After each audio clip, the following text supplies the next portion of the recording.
What is up, guys? Blue Spooky here with a Monday 2-hour Megamix. Now, don't get used to Monday's videos always being 2-hour Megamixes or anything, but I was a tiny bit ahead of schedule, so I decided to record a little bit more for today's video. These will all be stories new to this channel as best as I can keep track of, so if you guys end up enjoying this video, please be sure to like, share, comment, and subscribe if you feel so inclined.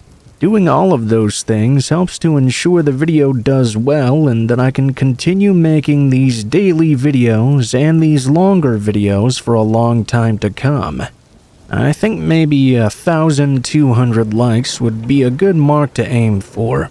If you guys have any thoughts about the stories in this video, please be sure to leave them in the comments below, as one of my favorite things about doing these videos is reading your guys' comments about them. Without further ado though, guys, I will let you enjoy the next 2 hours or so of true scary stories, and I will see you again at the end of the video. Thanks for watching. This happened years ago, but the thought of it still keeps me up at night. I was walking through the hills of a provincial park with my dog during winter, so the sun set much faster than I'd expected, and before I could get back to my car. Once the sun was well and truly gone, all you could see was darkness. I was walking slowly through a dark field when, out of nowhere, I had to this day the most gut-wrenching, undeniable feeling I was being watched. I turned around to check, only to see in the distance a figure standing there, somehow darker than the area around us. The instant I saw this person, my stomach dropped and my body froze in place. I knew in that moment he was coming for me. I grabbed my dog's leash and we booked it. I mean sprinting, full on speed up and down the hills, around the trees, down embankments. I was running so fast, it was as if my life depended on it, and to this day I'm sure it did. I made the 30 to 40 minute trip in about 15 minutes. All that stood before me and my car was this switchback you had to go back and forth up if you want to reach the top. Once again, I gave it all that I had, running up as fast as I possibly could. When I reached the top and looked back down for a moment, I could see the person behind me chasing after me. Did he go up the switchback like how any sane person would? No, of course not. He started sprinting right up the middle, headed straight for me. I screamed at him to fuck off, but he didn't say anything, not a single word, just running full sprint right towards me. I was lucky my car was at the top of the hill. As I ran towards it, just like in horror movies, I stumbled over something and dropped my keys. I was fiddling with them, trying to open the door before he arrived. Just in time, I managed to get it open, throwing my dog in and slamming the door behind me, just as the man reached us. Best part is, as I looked around, there were no other vehicles parked anywhere around us, so where had this person parked? As I looked to the side, I could see they'd parked right next to me, of all places. This guy jumped into his truck so fast. To this day, I've never seen a better example of speeding out of there like a bat out of hell. I mean, he slammed on the engine so hard, black smoke jetted out of the back as he swerved out of the lot, leaving skid marks on the ground behind him.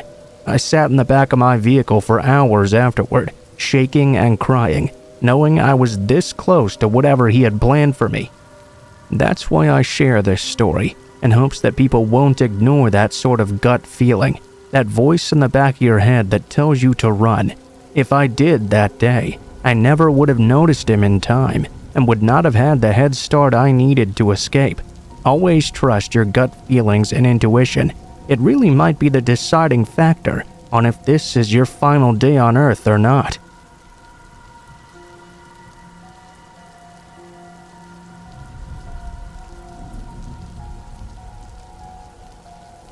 I'm of the mindset that everyone should know a little bit about cars.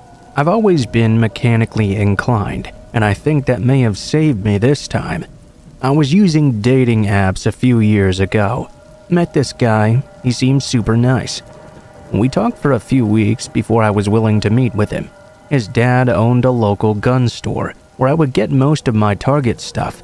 I used to be in a women's league for competition shooting. I had seen this guy around before because of this and had a fairly decent impression of him. I still wanted to be safe though. He invited me out to a concert at a local town site. It was a concert I really wanted to go to, and I figured it would be safe as well. It was at a well-known place with a lot of security. I let him pick me up because he had talked about mechanics and cars and wanted to show me his Mustang. He liked to brag about how well he kept it running and how much he babied it. I was into time trial racing at the moment, so I was interested to see what he had done on it. He picked me up and we started heading to the event. Right before the exit, he said his car was suddenly acting funny. I was watching the dash though. If you've been in racing, you know our cars and trucks usually have extra accessories. Whether it's aftermarket racks and gauges or switches, there's usually something aftermarket inside the car. As I looked though, I noticed there was nothing extra. The car felt like it was shifting correctly. There was no shudder or noise, nothing to indicate any problems at all. I thought that was fairly weird. All I said was that we should try and limp it on over to the concert venue. It was less than a mile away now, and it was better than being stuck on the I-15. He agreed and drove us very carefully the last mile. We get to the concert, and things were okay-ish. He kept on watching me and buying me drinks the whole time. I refused to drink though. Every time he gave one to me, I would make up an excuse and go to the bathroom and flush it. He kept making comments about how well I was handling the alcohol, and I was getting super weirded out. The concert ended and it was finally time to leave. For context, this particular event happened at the local reservation town site. At the time, the res did not have great self-service, so I couldn't get a hold of anyone to come get me. I decided to bite the bullet, and I talked him into taking the old highway instead of the 15. It sounds a bit silly, but when you take that old highway, even though it's slower, people seem more willing to stop and help you than they are on the freeway. I figured if he really was having car troubles, it would be a lot safer. Plus, we wouldn't have people flying around us at 80 miles per hour. We made it about halfway between the town site and our town when he said the car was acting funny again and pulled over. I was stone cold sober still though, and didn't notice anything wrong. When I got out of the car to check it out with him, he started making comments about how I was so drunk and I should just wait inside. He even explicitly said, "It's safer because you can't trust drunk Indians, especially with a little girl like you." This dude had no idea that I was actually native myself. I just happened to be kind of pale. The hair on the back of my neck was standing up, so I checked my phone. Just barely got a bit of service. I started to text my dad. As I was walking away from the engine compartment, I noticed that instead of looking at the car, he was now watching me. I started acting like I was trying to get cell service to get help. Out of the very corner of my eye, I saw this man take the spark plug wires off the distributor cap and switch the order.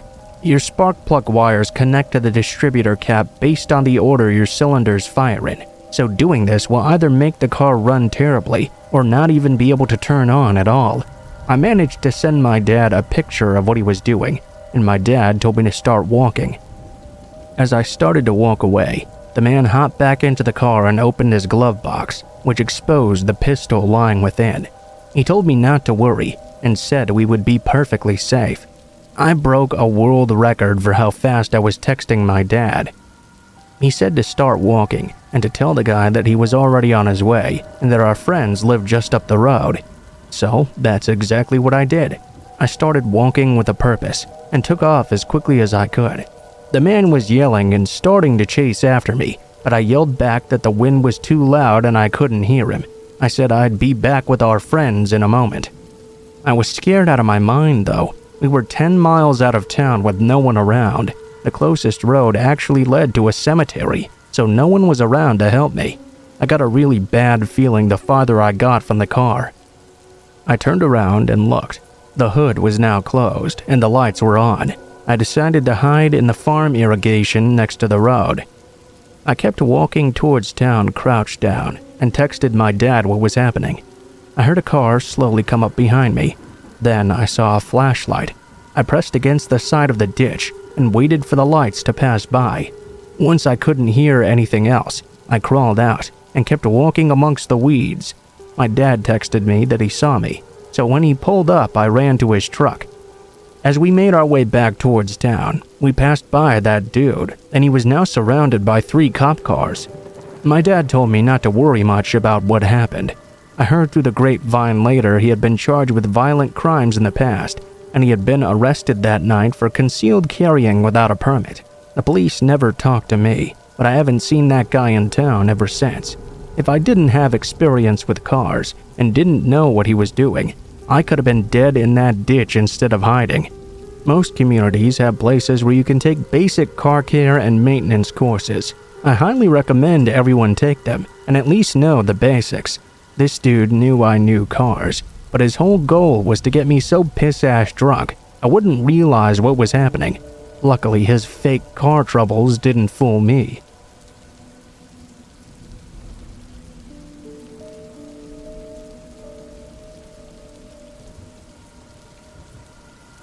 When I was 23, I rented an apartment in an old boarding house in a neighborhood just outside the sketchy downtown of a mid-sized southern U.S. city. One night at around 2 a.m., I was driving home from my boyfriend's place after we'd had a huge fight. I was teary and not paying much attention to my surroundings. At a stoplight, I pulled up alongside the only other car on the road and made brief eye contact with the driver. I gave him a quick, absent-minded smile. I'm Southern, it's ingrained. Anyway, I guess he somehow took that momentary interaction as some sort of invitation. At the next stoplight, he stared into my car with this weird blank expression. The next, and the next. I was seriously uneasy. It took me a while to realize he was actually now following me. I guess I should have just driven to a police station. But this was in the era before smartphones. I didn't know where the closest one was. I was also exhausted. I thought I was just being paranoid, I guess, and didn't want to make too much of a fuss. Instead, I circled around out of my way until I no longer saw his headlights behind me. It seemed like he'd finally gotten bored and veered off. I was beyond relieved because of this and drove straight home, anxious to just get inside and behind locked doors. I parallel parked in a tight spot between 2 cars on the street outside the boarding house and cut the engine. That's when the guy's car pulled in out of nowhere right up alongside me, close enough to the driver's door that I couldn't have opened it if I tried. Now I was completely blocked in, and he knew where I lived too. I briefly thought about climbing across and exiting by the passenger door, but I wasn't confident I could outrun him to my house and get it unlocked before he grabbed me. It was very much the vibe he was throwing off. I fumbled around and tried to fish out a phone from underneath my seat. He got out of his car and lazily walked around to the passenger side of mine and tried to open the door. Finding it locked, he leaned down and stared at me with that same intent, dead-eyed expression. He started to tap on the glass. I finally got my phone open and yelled that I was calling the police as I dialed 911. He began to bang on the window, then slammed his fist on the windshield like he was going to try and break it. He stopped cold in place and stared for a minute more while I talked to the dispatcher, looking utterly disappointed in me. I don't clearly remember the end of this interaction. It was a long time ago and I was completely terrified, trying to give information over the phone. I remember, though, having the impression that he was making a mental note of the house, and he seemed entirely confident as he ambled back to his car and unhurriedly drove away. The cops came and took my statement, and didn't seem to like what I told them one bit. If they found him, though, no one ever let me know in the end. I lived there for a few more months after, and didn't get a single solid night's sleep.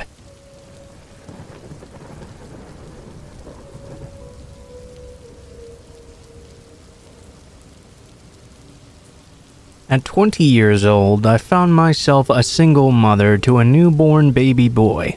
Around the same time, a relative was having trouble out of their tenant, who rented a mobile home they owned out in the country. Eager to have my own space for me and my baby, I jumped at this opportunity.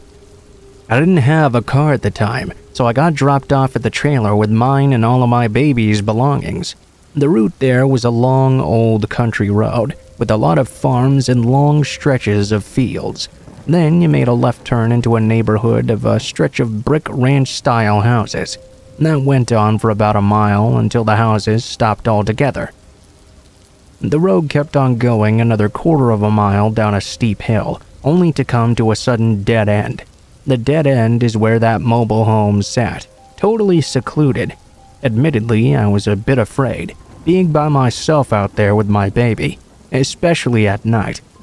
The one dim streetlight shining down, surrounded by woods, only served to make the area look more creepy. You would never be able to actually see if anybody was out there lurking unless they stood directly under it. The rent was dirt cheap though. I had set up a nursery and the place wasn't too shabby. After settling in, I decided to take advantage of the stretch of road and start going for walks and pushing my baby in the stroller. We would walk all the way up past all of the brick houses and back out onto the main road, then turn around and walk back down to our trailer. One of those days we were out walking, heading back down the hill, when I saw him. A tall, dirty, freakishly lanky man in tattered, filthy clothing, standing amongst the tree line, kind of hunched over. He was staring right at me and just swaying back and forth. I hesitantly waved, but he just kept on staring instead of reacting. Instead of heading directly back down to the trailer, I turned around and made another lap back up to the main road. Whoever this guy was, I didn't want him to know I lived there all alone. I walked slowly on my way back down. Thankfully, he was gone by the time I got home. I went inside and locked the door. I had an unsettled feeling for the rest of the night, though. The next day on our walk, we walked up to the main road. On the way back down, I saw the man again, walking in my direction. I felt my heart pounding as we approached one another. I started to veer off to the other side of the road to avoid him, but he mimicked my movements and walked right up to me. I noticed he wasn't actually as old as I'd initially thought, probably only 45 at most. His rough appearance made him look much older though. He was wearing a worn-out navy blue-looking work uniform, something a mechanic would wear. He was beyond skinny, beyond dirty, and his teeth were so rotten they were black and barely clinging on to his discolored gums. His nails were creepy and nasty, his eyes were bloodshot, and one looked weirdly swollen. "What's your name?" he asked, standing in front of me. For some reason, out of pure shock I guess, I told him my real name. At once, he nodded and started walking again, as if that's all he'd wanted to know. I noticed he had a name badge on though, that said Jermichael. I walked back down slowly, frequently looking behind me. I saw him cut between two brick houses and disappear into the woods. Some time went on with no sign of the man reappearing, but I hadn't forgotten that he was still out there. Eventually, I did get a little car. I was on the way back from getting groceries one day when I accidentally missed the turn into the neighborhood. I pulled into the next driveway a little ways down to turn around. It was a narrow gravel driveway surrounded by woods, not exactly the best place. I drove until I came to a clearing littered with beer cans and garbage. In the middle of this clearing was a small white house that looked like it should have been condemned. Sitting there on the porch was none other than Jermichael. He stood up and stared for a minute, then started to walk down the steps. I whipped my car around and sped out of there. The living situation I witnessed was inexplainably shocking. I honestly felt a bit bad for him. That night, I laid my sleeping baby in his crib in the nursery and went and showered. As I walked back to the other side of the house to check on the baby, I had to walk past the back door. If you've ever lived or been in a trailer, it was one of those metal doors with a diamond-shaped window at the top. There was nothing covering this window. As I walked by, I tried not to look, but out of my peripheral vision, I could see a face in the window. I knew it was him. I ran into the nursery, my heart beating into my neck. I slammed the door closed and got down on the floor beside my sleeping baby's crib. My cell was the only phone in the house, and it was in the bathroom. There was silence. Then I heard a dreaded knock on the front door. A chill went through me, and I was frozen with fear. Another knock, and suddenly my mind started working. He's been watching me for months. He knows I'm here, I thought to myself. I was afraid if I didn't do anything, he would try to force his way in. I got brave and walked to the door. "Who is it?" I yelled. "It's me. Open the door," he said calmly but sternly. "No, please go away," I screamed at the top of my lungs as tears started pouring from my eyes. I heard the sound of him scraping something against the door, and panic started to set in. I remember feeling so helpless. I ran and grabbed my phone. This was the first time I'd ever called 911. By the time the police got there, of course he was gone. They told me they were already aware of previous bad behavior from him, but since he didn't technically do anything to harm me, there wasn't much they could do. That's usually how it went with him. I spent a few nights at the trailer after that, and soon moved out. It's been 7 years now, and I still have terror-filled flashbacks of that night. I wonder what he would have done if I'd opened the door, or if I hadn't called the cops. I wondered just how often he watched me.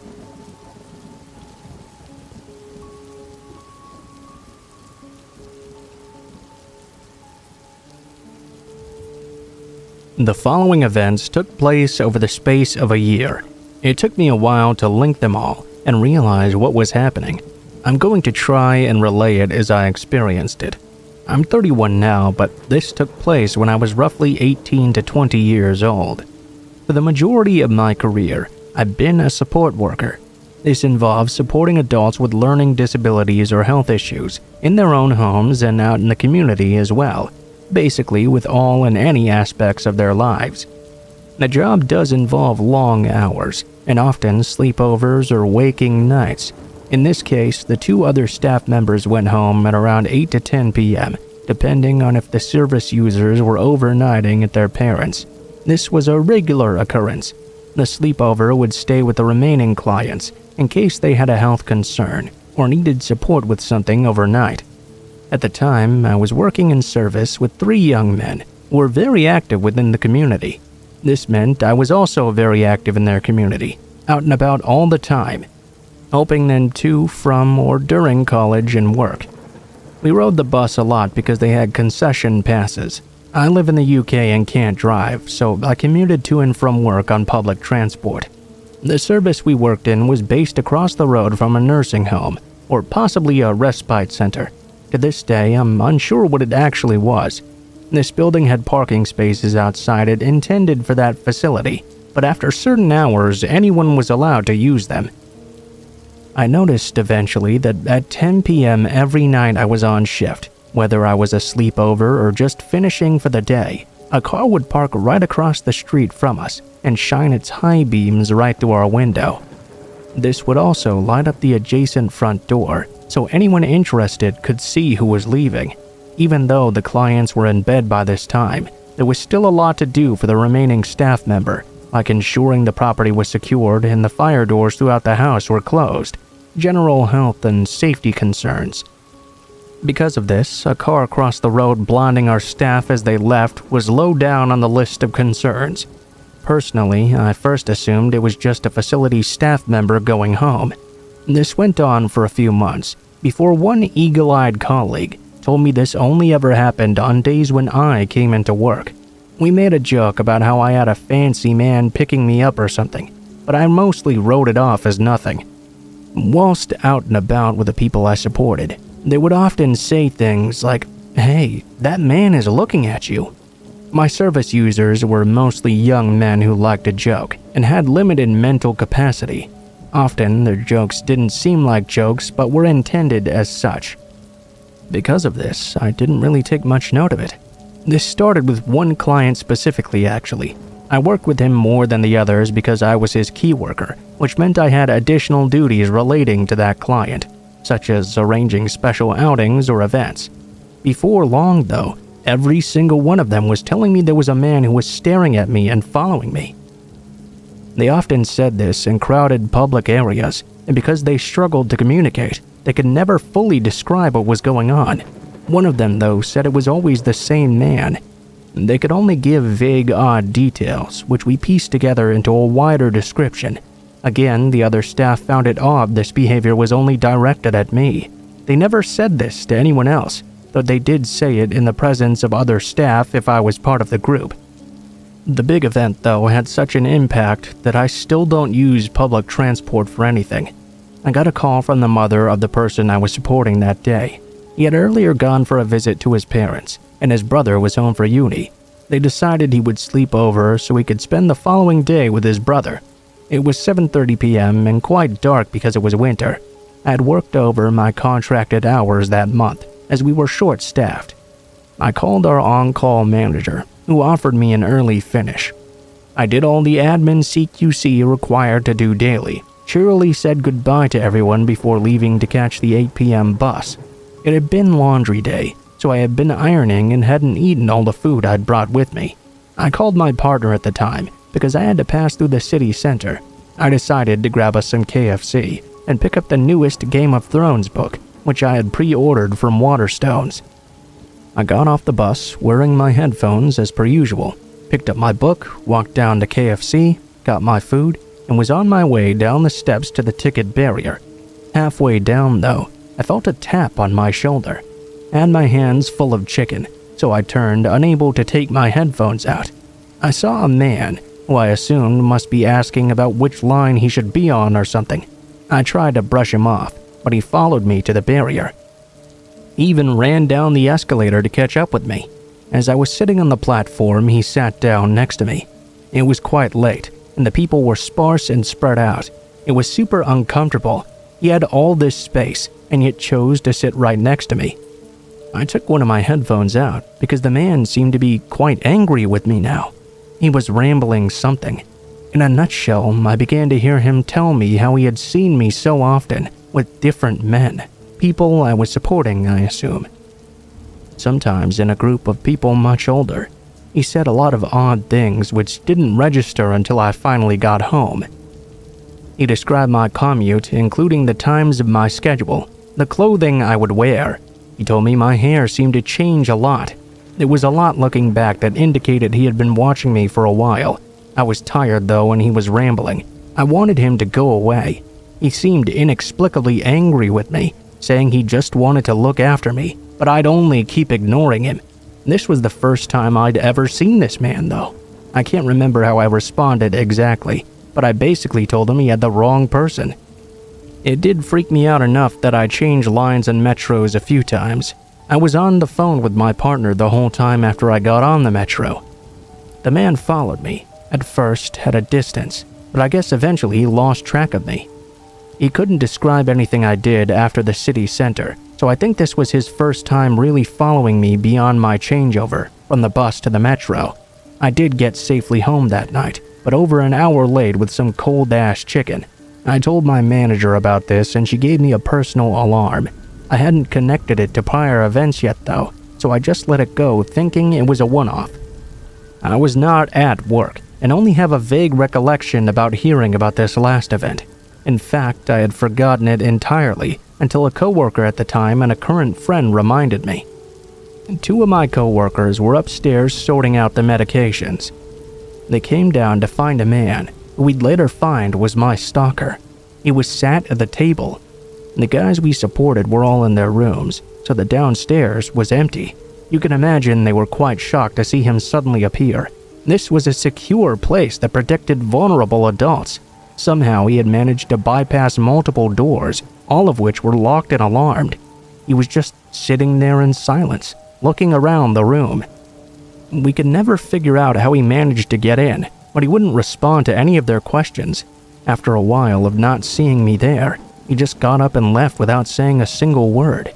This obviously got reported, but nothing was really done about it. At the time, the other staff assumed he was an agency staff member who maybe had the wrong house and was meant to go to the other service a few doors up. He didn't present them with ID when asked though. Shortly after this event, I got offered a new job in a different city, meaning I left the area entirely for about 5 years. I now live back in the same vicinity but in a different area, with a different name through marriage. I look a lot different now too. I haven't seen the man again since. I don't know exactly how these events were connected, just that the exact same man was involved with every one of them. After the metro incident, I started getting taxis home instead because I was so afraid, which I still do if I'm out late.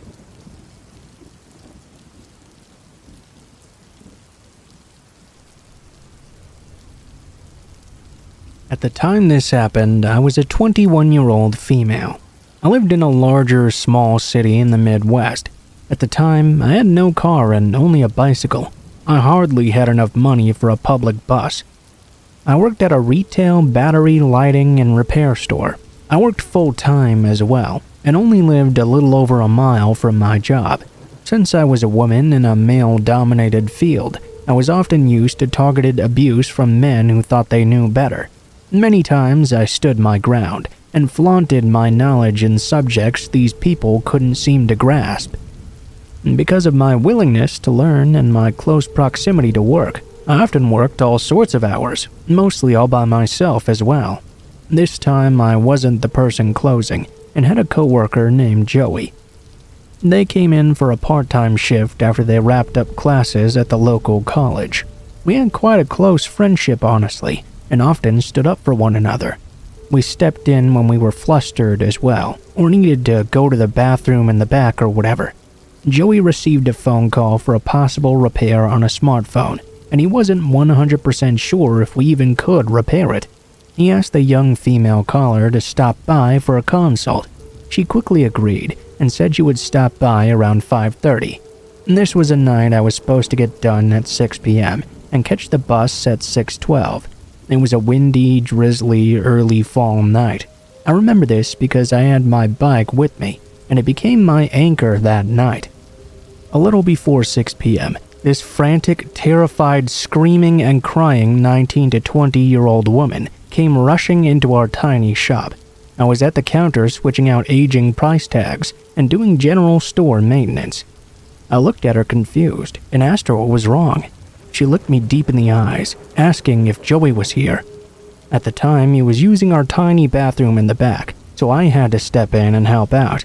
I told her he was currently busy and that I was willing to help her.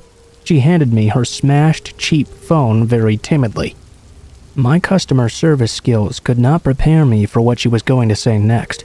She quietly whispered to me that her boyfriend, who was out in his red mini truck in the small front parking lot, had gotten angry and smashed her phone when she tried to call her sister that afternoon. I took the backing off and tried to research the model for any possible screen repair. No results found. I tried to hand her back the destroyed phone, and she pushed it back into my hands with a pleading look. Then the honking commenced. It was drizzling outside, so our front glass was covered in beaded drops and was slightly fogged over. I couldn't see who was out there. I told her again I couldn't really do anything to help, and for her to try our cell phone repair competitor just down the road. The tears really started to flow now. I was freaked out. She kept throwing glances behind her, and the honking would not stop. I was angry at this point. I myself was in a domestic abuse situation at the time, and I knew exactly what this girl was experiencing. I broke my stare with her and tried to look in our system a second time for a replacement. Nothing once again. I looked up from our computer to see a shadowy figure of a young man pacing in front of the store. I was just happy the honking had stopped, but I was increasingly shaken up. My whole body was fearful now. I whispered across the counter if she needed me to call 911. She slammed her hands down and said I couldn't do that. She begged me not to. At this point, Joey came out and asked what was going on. He thought it was one of those situations where we had an elderly, lazy, or disabled customer honking their horns for us to pick up something heavy from their car. The looks on our faces, though, he knew something bad was happening. The young man stopped pacing outside and began to slam on our front door. Joey took the girl's phone from my hands and told me to go in the back and lock the back employee-only doors. I did what I was told. I grabbed my bag, my bike, and my jacket. I looked at the clock in the back. It read 6:14. I spent 15 minutes back there with this girl, both of us feeling like trapped animals. Joey did bodybuilding during his free time. He was a gentle, non-confronting sort, but a very stocky Asian guy. I was a short, obese lady that would respond in either of two ways to any situation. like a complete doormat or absolutely furious and raging. I knew I couldn't fight this person, and neither could Joey. Not because of physical reasons. We'd lose our jobs in an instant. We didn't know what to do here. The guy threw the door open. He had this manic, hateful look about him. A total predator he was. He was very slim, early to mid-20s, and was soaked by the rain. He took the broken phone off the counter and took the girl with him as well. He hurled insults at us, and I gave the girl a pitying look. He slammed the door shut, and both Joey and I stood in absolute silence. He snapped out of it and ran to the front door and locked it. I told Joey to call our manager from our store landline and stood around while he did so. I noticed that now the guy had moved his truck to directly in front of our door. He was watching us as we were on the phone with our manager. I had to leave to get home. The last possible bus came at 6:42. I couldn't pedal my way home in this weather. Plus all of the circumstances that had just occurred. The time was around 6:18. I just needed to cross the busy highway and down the sidewalk by an eighth of a mile to get to the nearest bus stop. Joey, the guy, and I played a waiting game here. It was 6:23 when that dickhead finally drove away. I told Joey I would leave at 6:25 so I could arrive safely. Joey opened the front door, and I threw myself on top of my bike. I pedaled harder than I could ever imagine. Our store was in an industrial shopping area at the very edge of town. We worked next to a sub shop as well. It started to downpour. As I tried to pull out of our parking lot straddling my bicycle, I caught a glimpse of a red truck looping around the sub shop. The highway had dual lanes each way. I had to play real-life Frogger if I wanted to make it to my destination in one piece. There were a few cars that slowed down for me as I hauled ass to the other side of the road. I jumped off my bike and threw it on top of the curb. I promptly hopped back on and tried to pedal as quickly as I could. My front wheel was stuck in the grassy strip, and my right foot kept slipping off the pedals. My shin struck against them, and I had to act quickly. I grabbed the frame of my bike and simply jogged to the bus stop. The red truck pulled into the parking lot which I had just passed. They turned around and went out through the entrance across from the sub shop. They took the lane closest to me. They went at a crawl and turned at the red light so they could come back around to me. There were 3 ways to get in. One left, one in the center, and the other on the far right next to the grocery store. I stuck to the sidewalk since it felt safer, and there were people around. The truck patrolled around the area, stalking me like its prey. I felt cold, sore, and cornered. There were a couple of cars that pulled into the left entrance of the lot, causing the truck to not be able to come back around again. I almost collapsed when I reached the shitty small bus stop. I felt my phone buzz. I saw it was Joey, so I rested my bike on my person to answer the call.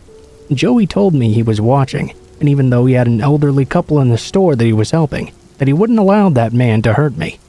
The red truck began to loop around and around the bus station. I saw the bus pull up early at 6:39, and I couldn't be happier. I knew the driver since I used the buses to get around town, errand shopping, and to get to and from work. I had my stupid fucking bike to worry about, though. I hung up with Joey, putting my phone in my jacket pocket. I strapped my bike in the rack that was in front of the bus. I struggled since I was shaking, and my bike was slick from the rain. I got on the bus. I saw the truck had taken a left at the center entrance of the lot. I could finally let my guard down. I sat in front of the bus and my hands shook. I was trying to get out the fare. The driver said it was okay, and I could just take my time relaxing. I kept my backpack on and pulled my damp phone out. I called Joey and let him know I was fine. In under 15 minutes, I made it to my apartment safe and deeply disturbed. I took my bike in so it wouldn't draw any attention to where I lived. All of this gave me an idea to leave my own domestic abuse situation a few months later when COVID took the world by storm. To this day, I wonder about that girl. I hope somebody more daring and stronger than me called the cops on her abuser.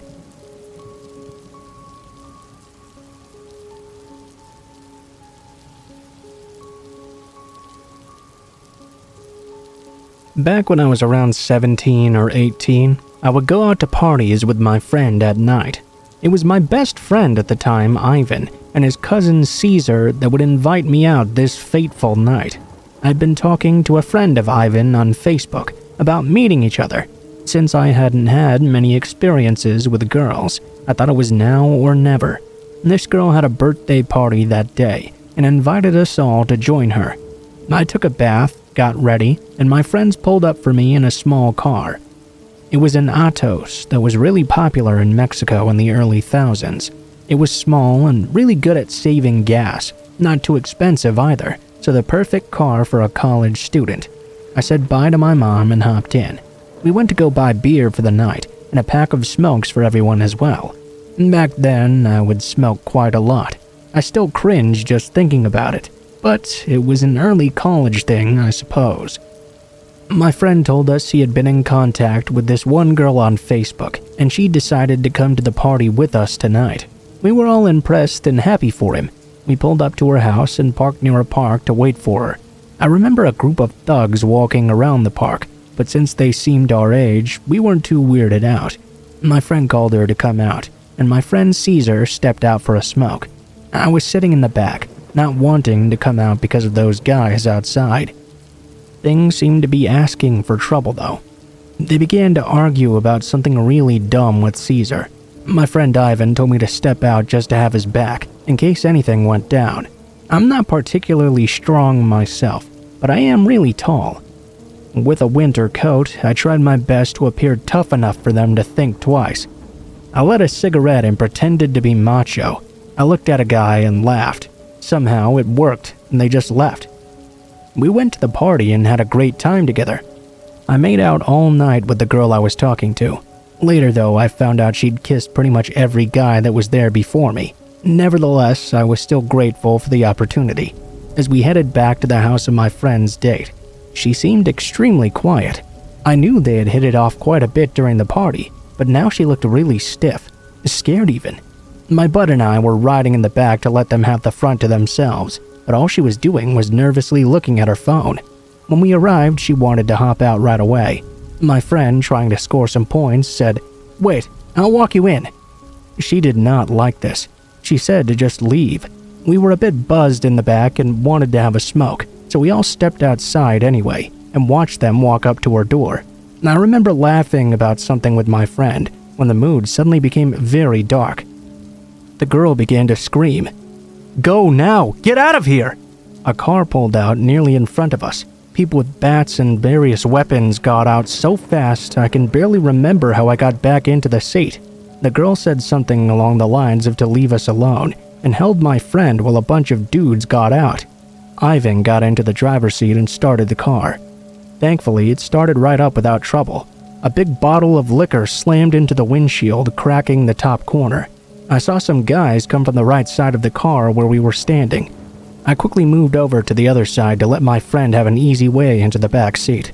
As I turned the corner, I saw this massive-looking guy come right up to the door. I barely had time to close it and pulled the lock down. The man began to punch my window. My other friend wasn't so lucky. He got hit in the head before he made it back to the car. Couldn't even close the door because some guy was grabbing his leg. All of this happened in the span of 6 seconds, mind you. I acted out of instinct. Thankfully, we all got in. My friend slammed on the gas while zigzagging in case they attempted to shoot at us. We were all scared shitless and wondered just what the hell was happening. We got back to our neighborhood, and my friends were fuming. Both of them knew their way around a fight and could hold their own. I, on the other hand, have never been in a fight to this very day. Thankfully, I still had some cash left. I told them we should go buy some illegal beer at midnight and tried my best to calm them down and convince them not to just go back there. Caesar was so pissed he'd even woken up a dude in the middle of the night with a phone call, asking the man to show up to a group fight. After a few beers and a lot of talking, I convinced them it was not worth it and to just let the night end. I got home and my parents never found out about any of this. The next few days, my friend Ivan called me and told me the girl's ex-boyfriend was actually a gang member, a gang known for beating the hell out of people and dropping them in water canals around the city. My heart dropped out of my chest. We had been seconds away from getting beat down, or maybe killed by a bunch of thugs for a damn date, if it wasn't for our quick reaction, her backing them up a bit, and something outside this realm working for us. We might not have made it away. To this day, I still stay awake at nights, thinking of how fast and out of nowhere situations like this can present themselves in your life. How many times have we narrowly avoided critical danger, All I can say is trust your gut and your instincts in the end. It all happens so fast, that's all you really have.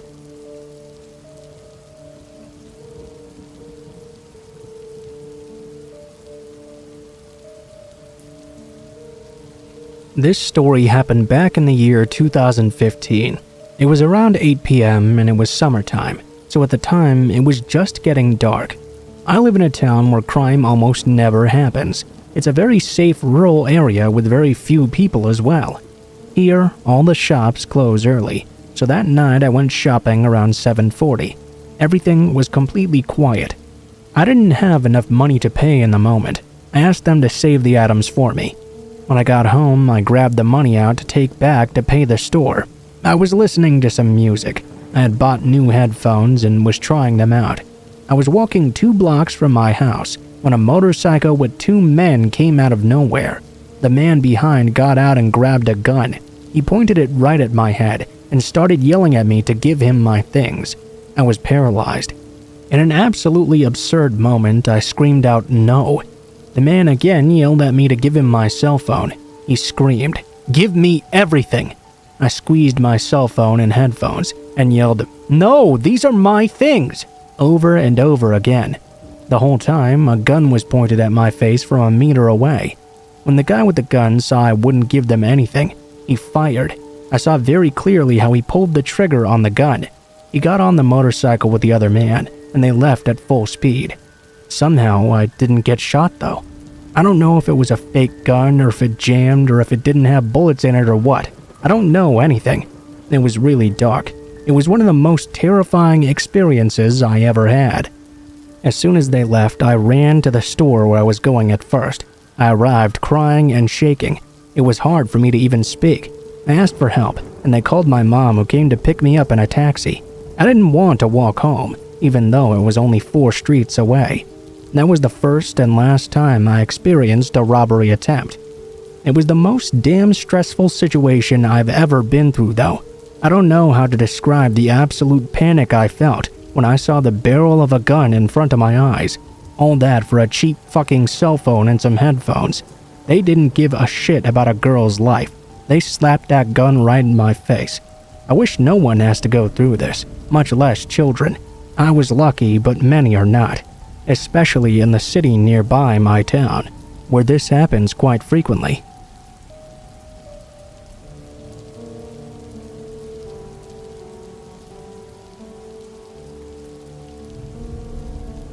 Last year, I was going out for drinks with my friends. Since I had to go to uni the next day, I only stayed until around midnight. My boyfriend had promised to pick me up and go home with me because I didn't like to take the subway alone at night. Since I was pretty drunk by then though, I took too long walking out of the pub.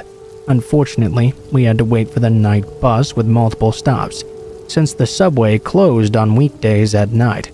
For context, my boyfriend and I don't live together, but we do live very close to each other, around 20 minutes of walking distance. Both areas are pretty shitty. He lives near a train station where many crackheads, homeless, and sketchy people abound, and I live in a cheap, bad district with a high crime rate.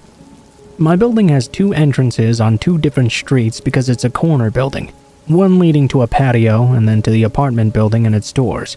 I usually use the entrance door that's nearer to the subway though, and on the side of my apartment. We had to take 2 buses to go home. One drove us to the train station, the next one from the train station to my apartment. After getting out of the first bus, we realized we would have to wait around 20 minutes or something for the second one to come.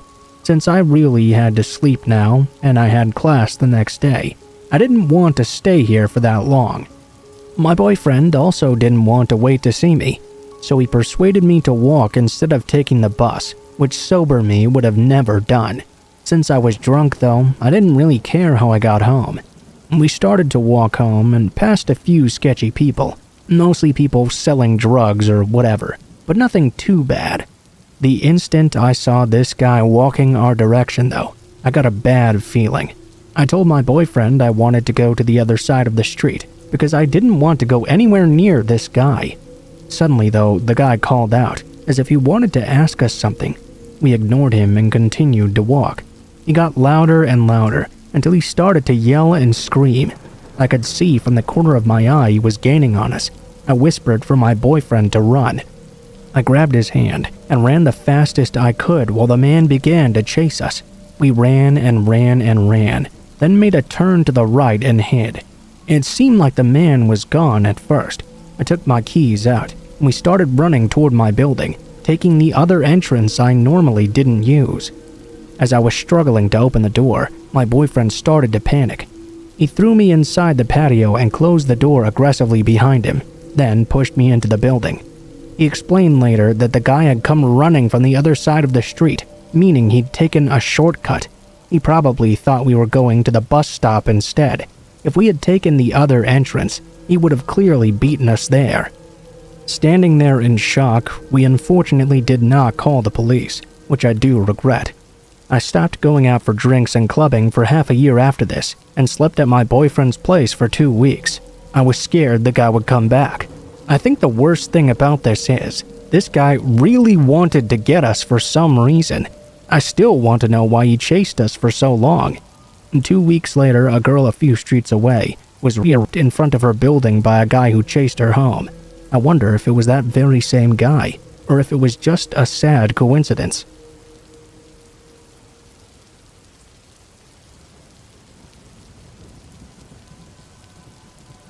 This is a real story that absolutely traumatized me and my boyfriend. 2 years ago, I moved to the UK for university, as I always wanted to go there and get away from my parents. The situation at home was a bit too toxic for me. In first year at uni, I moved into a student accommodation and met some really great people actually. It was a pretty good year, without even meeting my boyfriend yet, who I'm still with to this day. I was just enjoying my time away from my family and discovering what independence really meant. Anyhow, second year came by, and I decided with some friends to move into a house rented by student accommodations. At least we'd have our own house though, and weren't as restricted with noise and parties and such. Note, I had a ground floor room, and my window looked into a very small backyard, in which I would go and smoke every day, as I'm a smoker. There was a very thin wooden door going to the other side of the street, where you would put your bins and broken chairs and that sort of thing. The door could only be closed and locked from inside the backyard. Since it was an old door, we had to attach some extra things to keep it closed for good though. I had neighbors on each side of the house, so we were surrounded by families and other student accommodations. The neighbors on the right side of us were 5 boys, who looked way over the age of being in university. They were, needless to say, very strange.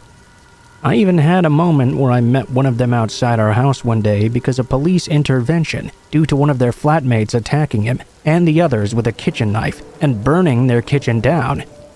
I heard some screams and rushed outside with my flatmates, only to see one of them covered in blood and cuts everywhere on his arm, a wound on his head inflicted by the knife as well. We didn't know what to do, so we offered him our help to clean himself and gave him an old t-shirt to change out of his bloody clothes. We saw the guy who'd attacked them all being escorted out by the police and into a van driven off to be arrested. I don't really know anything more about that story. The police didn't tell us anything else, but it was quite strange, needless to say. Anyway, the guy we helped was quite weird as well. He often kept trying to grab me and hold me for some reason. We noticed when helping him he smoked quite a lot of marijuana too. We didn't really care about that at the moment though. We just wanted to make sure he was okay, as we didn't really know him. After some time had passed, I went back to university. When I came home, I would see him quite often just standing in the street. I never said a word to him. One day though, he came up to me when I went to the corner shop and started talking to me. I didn't really feel comfortable talking to him, so I just didn't respond. "Oh, that's how you want to do it. Okay. I'll just wait out in front of your house then, and we can talk then." I was very creeped out. I thought at first he was just joking. I bought my drink at the shop and headed back to my street. As I turned to where my house was, I saw him with his flatmate sitting on my doorstep and waiting for me. I panicked and went back to the corner shop. I called my only male flatmate to ask him to open the door and tell the guys to go away. Unfortunately, he was not home, and no one else was either. I literally had to just wait it out until I saw them finally leave 1 hour later. I sprinted back home while they weren't looking and locked the front door. After this already scary encounter, I just tried to avoid the guy, and mostly I succeeded for a while. One day though, as I went smoking in the backyard, I noticed the wooden door, which had always been closed before, was now open. The things we'd used to keep it closed had been sliced through. For whatever reason, this didn't initially startle me that much. I simply closed the door again and put some new things on it, thinking it must have been one of my flatmates who took the bins out and just didn't tie it back or something. Another thing to note is that those weird neighbors would often scream and yell in their house in the middle of the night. It would always wake us up, but we got kinda used to it after a while. One evening, my boyfriend slept over like he usually did. He, who usually never wakes up because of a noise, woke up in the middle of the night because of a sudden bang and some whispered murmuring. I was still sound asleep, so he very silently woke me up. We waited in the dark together and listened for any other noises. Suddenly, we heard the wooden door shoot open with a bang and footsteps right next to my window. We both froze in place. We heard the door leading to the backyard get shaken softly, as if they were trying to get inside. Then they stopped. Luckily, we had the curtains closed so they couldn't see us. We were ready to get dressed and get the fuck out of the room, though. Just then, we heard my window begin to move and open. One of the people outside said something in a different language we didn't understand, and we could hear them trying to get in. My boyfriend and I shot up out of bed, grabbed my phone, put our clothes on, and ran out of the house. I called my flatmates and told them to lock themselves in their rooms. Then I called the police. Luckily, they came in less than 5 minutes, as the headquarters were only a couple of streets down from us. I don't really remember anything after the police came. I think we were both in shock. They ended up only catching one guy. The other fled, and was later found a few streets up smoking some weed. The police told us they went inside of their house, found a lot of meth and heroin. They were also carrying a massive kitchen knife with them. I was confused, as I'd never done anything to offend them, nor done anything wrong to any of my neighbors.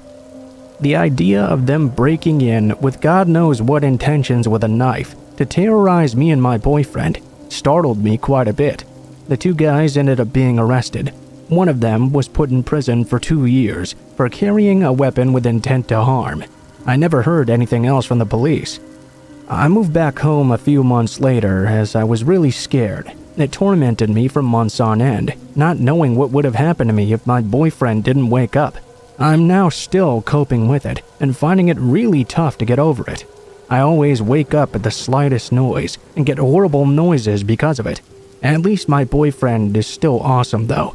We often talk about it together, and it helps quite a lot.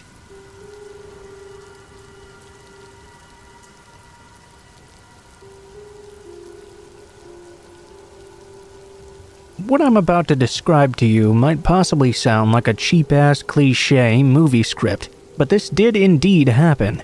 Even at home, barely anybody believes me without confirmation from all of the other parties involved. Autumn 2019 in British Columbia, Canada. I'm from Germany, but spent half a year in Canada as part of my bachelor's degree. I just barely managed to get back before COVID hit.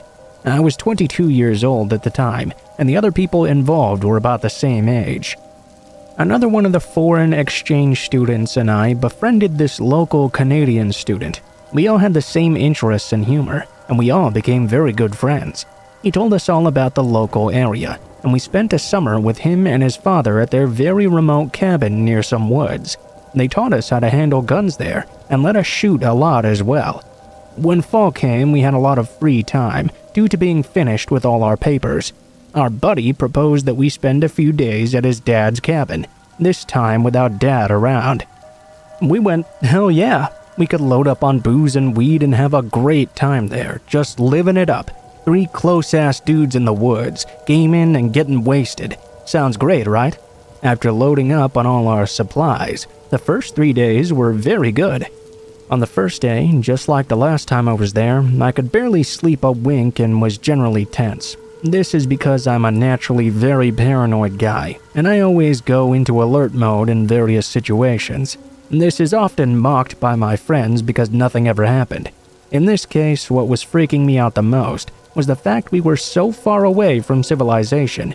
You never really understand how quiet surroundings can be until you spend some time in a remote area like this.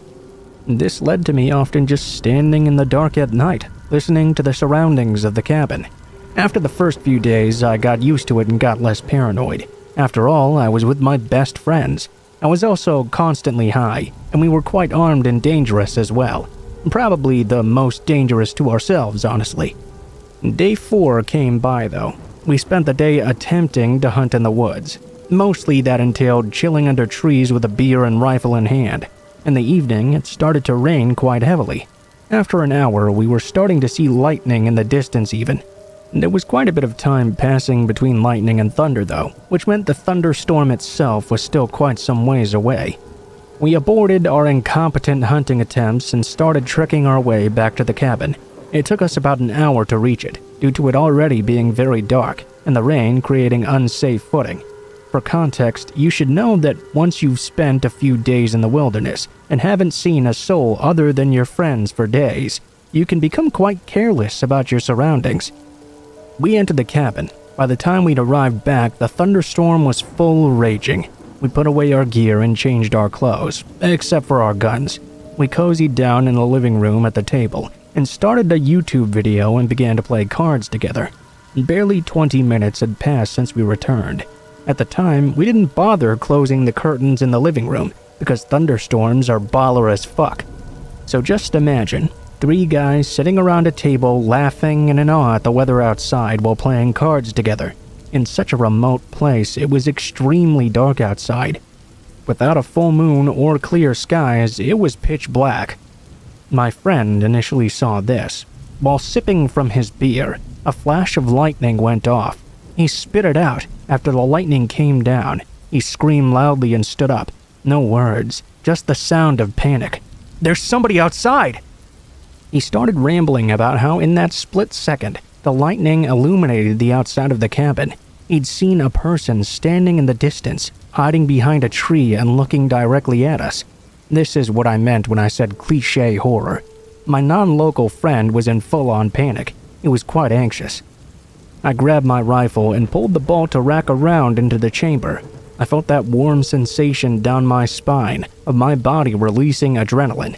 I tried to stay far away from the window and stared out into the darkness outside.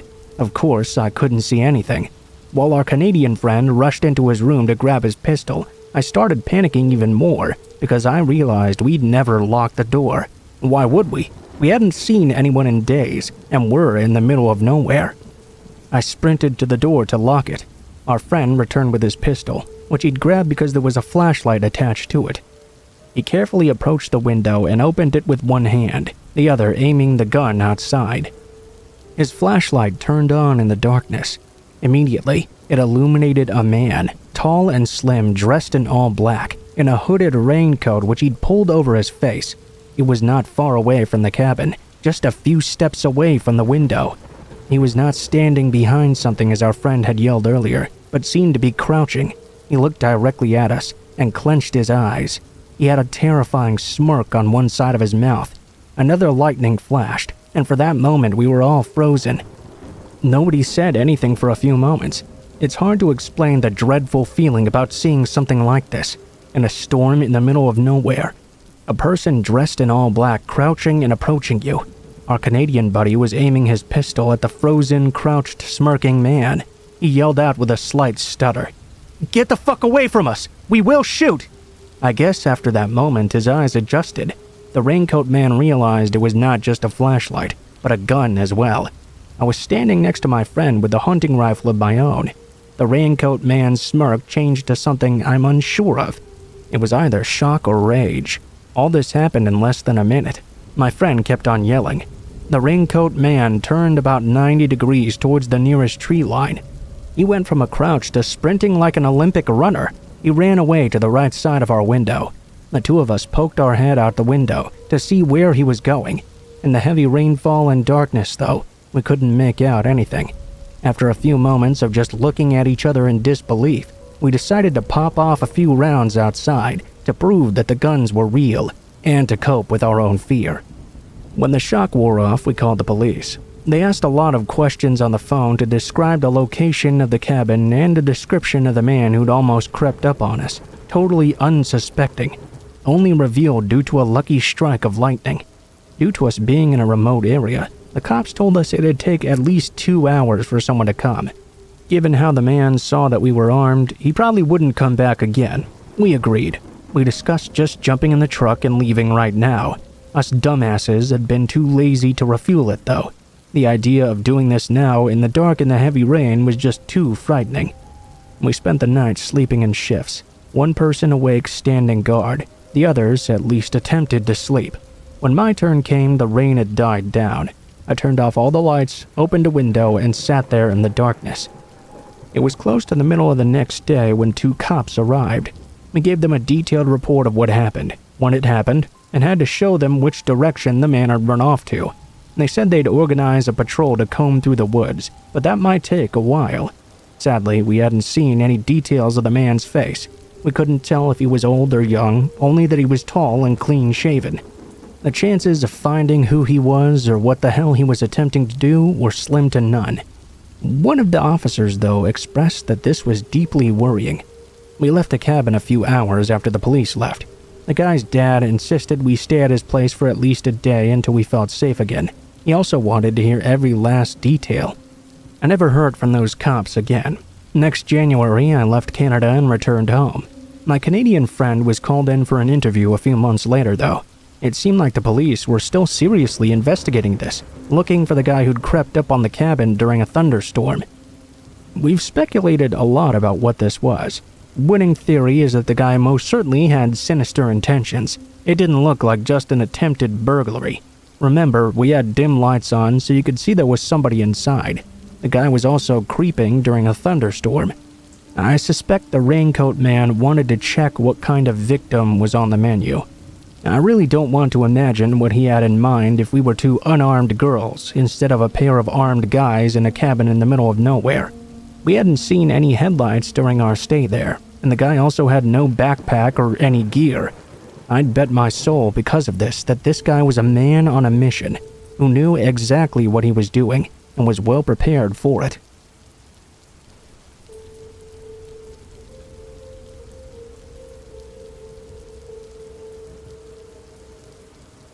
I've been having a super lousy few months, and this is kind of just the shit cherry on top. I was walking back from work yesterday to meet my spouse at home, where we have an apartment together. It's getting dark earlier again these days, so it was quite close to fully dark as I was walking through. I'm always on edge when I walk alone already, so I had my key lanyard in my hand. I noticed right away when a guy came out from a side street and crossed the road to walk alongside me. I was already going at a brisk pace and was just a block and a half away from home. As I passed underneath a streetlight, the man called out to me. I ignored him. He called out again. I ignored once more. He began to get quite angry. "What's your problem?" Without turning around or slowing down, I just shouted out I wasn't interested over my shoulder and walked even faster. The man got even angrier though. "Don't be such a bitch!" He sounded extremely angry. At this point, I just thought to myself, man, fuck this. I'm not dealing with this tonight. I broke out into a sprint down the street toward my building. The man screamed after me, and I heard his feet pounding on the sidewalk behind me. I made it to the front door of my building, yanked the door open, and slammed it shut. I jammed my key into the locked lobby entrance, yanked that open, sped through, and slammed that shut too. The front lobby walls are made of glass, and you could very clearly see inside. I figured having these locked doors would deter him. I speed-walked through the lobby anyway and to the stairs just in case. A few male neighbors I'm acquainted and friendly with were sitting in the lobby chatting. I waved and said hi to them. I guess I'm very lucky they were there. The locked door didn't stop him at all. Instead, I heard a massive shattering smash. I nearly shit my heart out, and my neighbors started yelling. I whipped around to see that this asshole had kicked or punched the door in, shattering most of it. He was now trying to reach through and let himself in. I shouted to the neighbors, "That man followed me here. I don't know him." I booked it up the stairs and ran all the way to my apartment. I could hear shouting and fighting even when I got into my place. I told my spouse right away what happened. We called 911 as well. The cops came to our building and one spoke to me briefly. A search was conducted for the man, who'd apparently run away when he saw my neighbors angry and approaching him. We got a follow-up visit a couple of hours later for a different cop. Turns out the dumbass had cut himself on the door, so it was easy to grab him once they found out who he was. Apparently, this wasn't his first time hanging around my complex. He was known to the cops as an addict who followed people around asking for money. He was also suspected of buying from dealers in our complex, but had never been caught. How unlucky for him, I guess. I guess I shouldn't even be surprised, though. It's not a good place, not a good building, just something we can afford until we can move on to better. For fuck's sake, though, I'm so tired of living that way.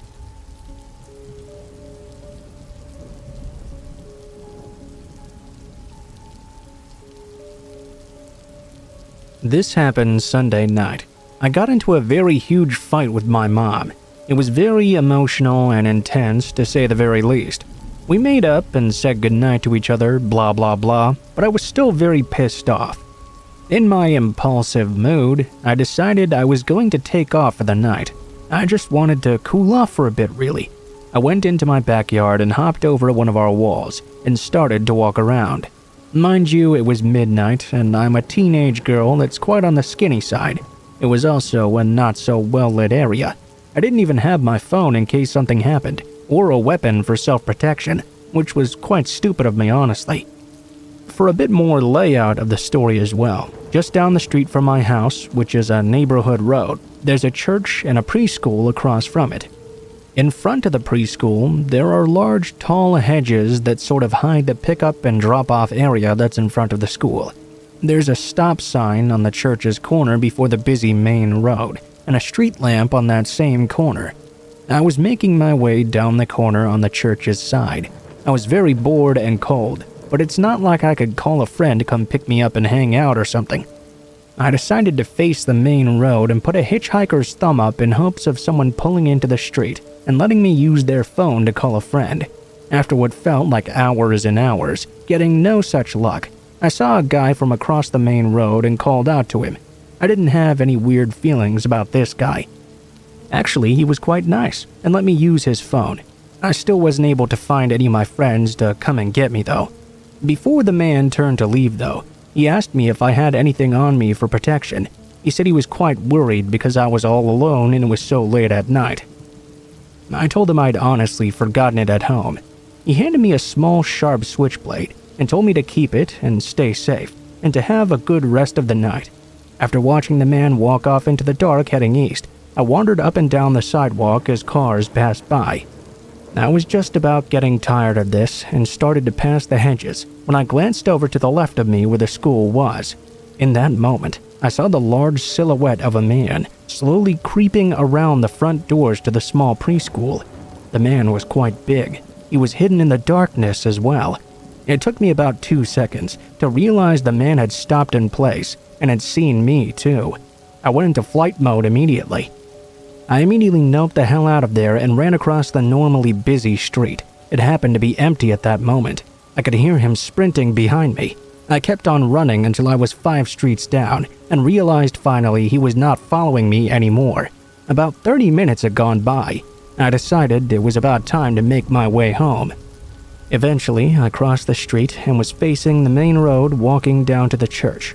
I took a left and went to get home. It was silent, and no cars had gone by for a few minutes at that point. Then, though, I heard a car speeding down the road. I turned my head back to see a large white Suburban. I dismissed it at first, thinking nothing of it as it turned right a few streets down.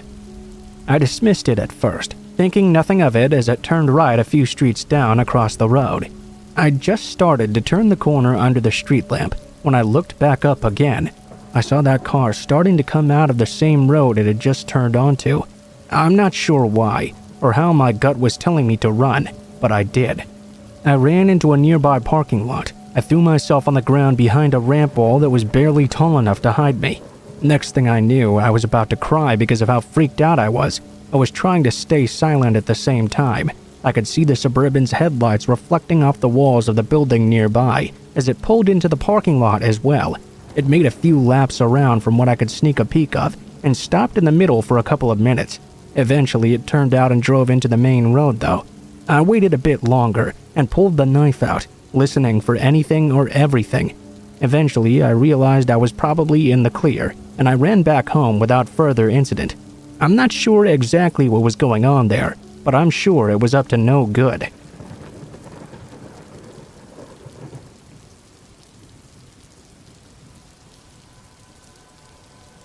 I'm a big fan of horror movies and always have been. I grew up in the 1980s, when horror movies were a lot better and more hardcore than they are nowadays, at least to me. I'm not saying you don't get an occasional good one nowadays, but they're not really anywhere near as fun as they used to be. There was a lot more gore and killing and not as much CGI, just a lot of old school horror and practical effects. A lot of those movies were really gritty as well, not the PG-13 sort of horror you see nowadays. On the weekends, I would normally rent out several movies. Many of them at the time were direct-to-video releases, and I'd have a weekend night marathon to myself. Anyone who grew up on horror and video stores in the 80s has to have fond memories of seeing boxes for movies. You know, Sleepaway Camp, Evil Dead 2, Return to Horror High.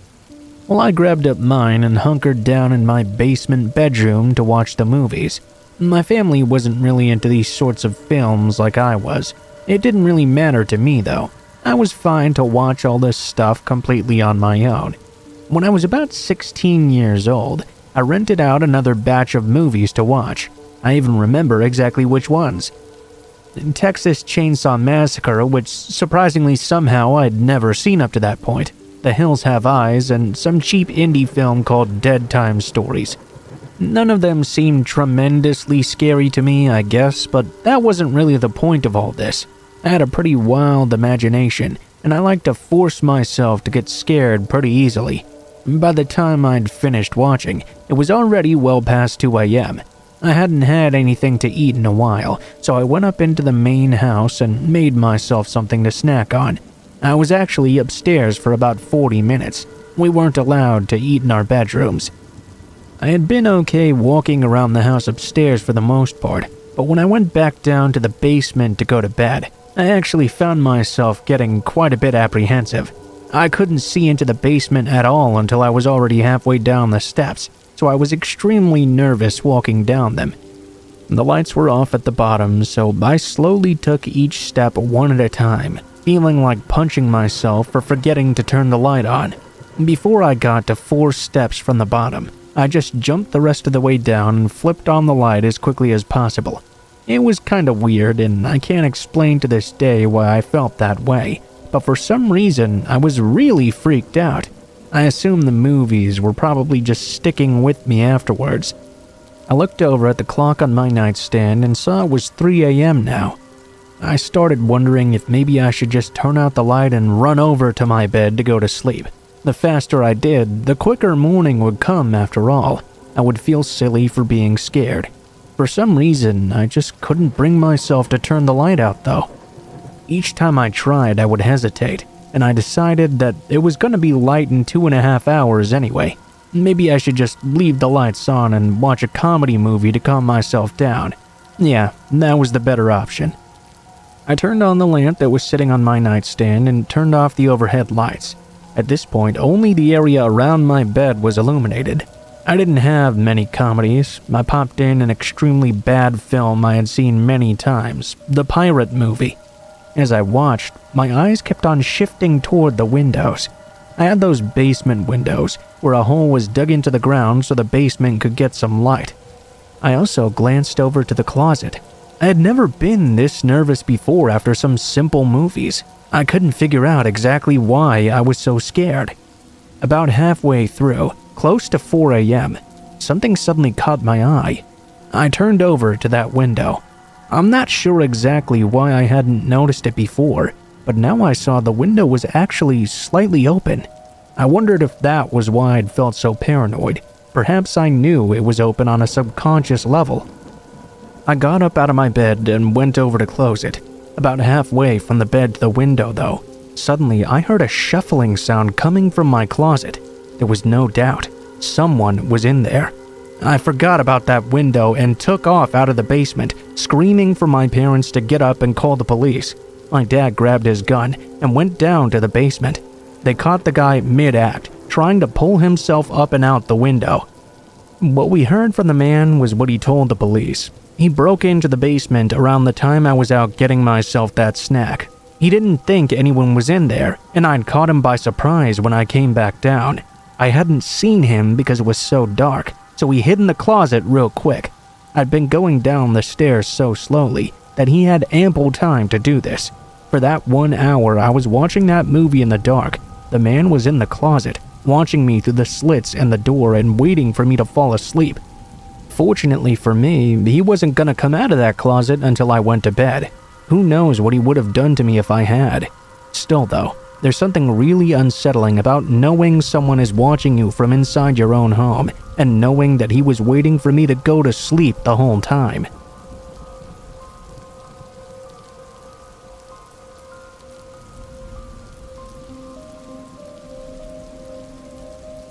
I used to go to this grindhouse theater in Los Angeles when I was a young teenager.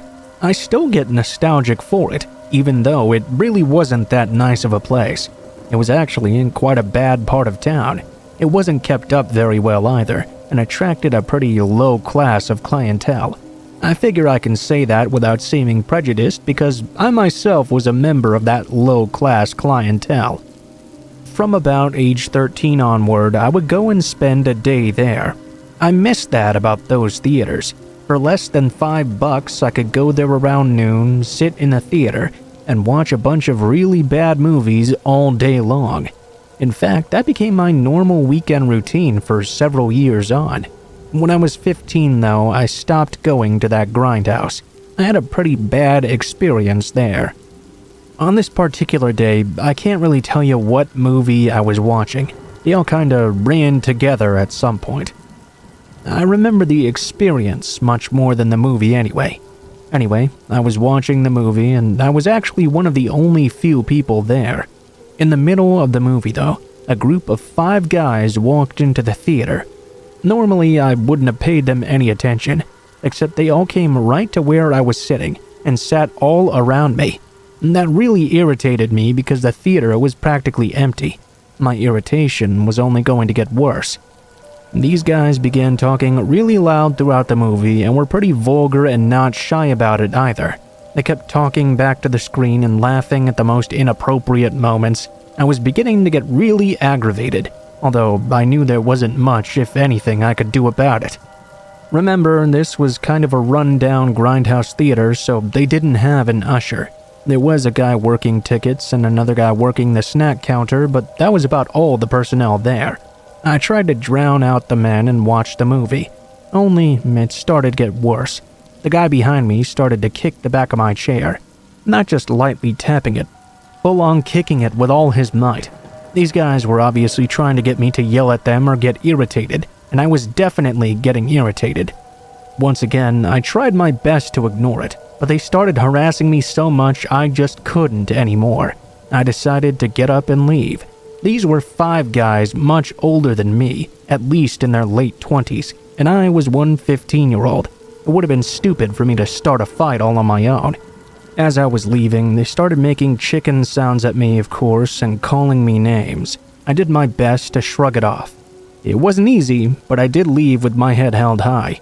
I was really upset. Once I left, I would have to pay again to go back into the theater and watch more movies. That was assuming they wouldn't be there all day, too.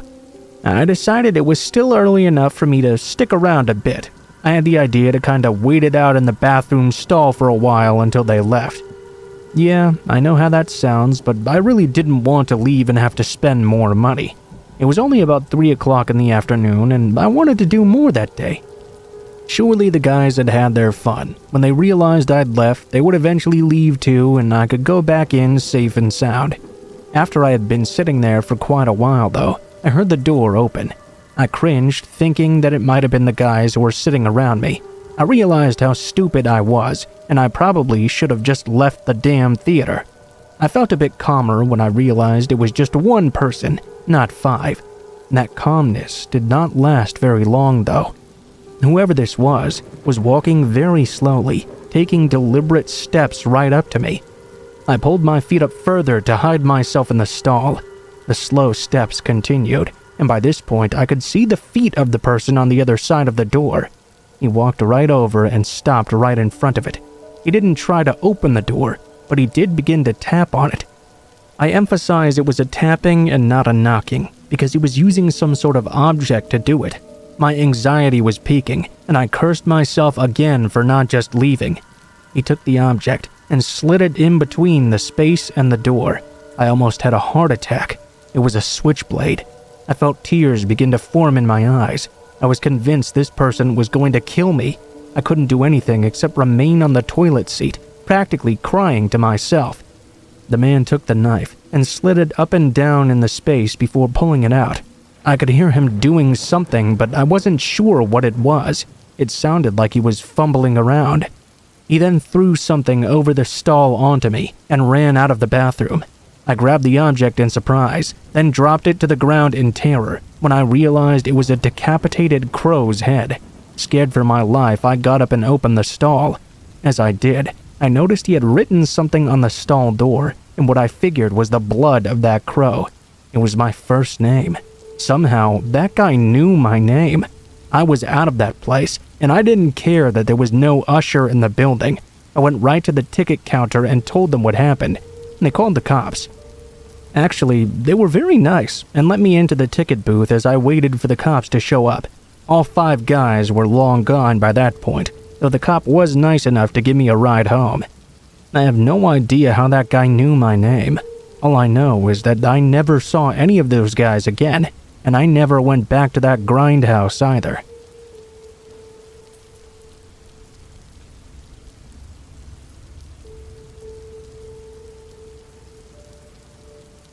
I've seen a few arcades around nowadays, but not nearly as many as they had back when I was growing up. The ones they have now are very different as well. Of course, the games are much more advanced, but that's not all that I mean. Maybe I'm just getting old.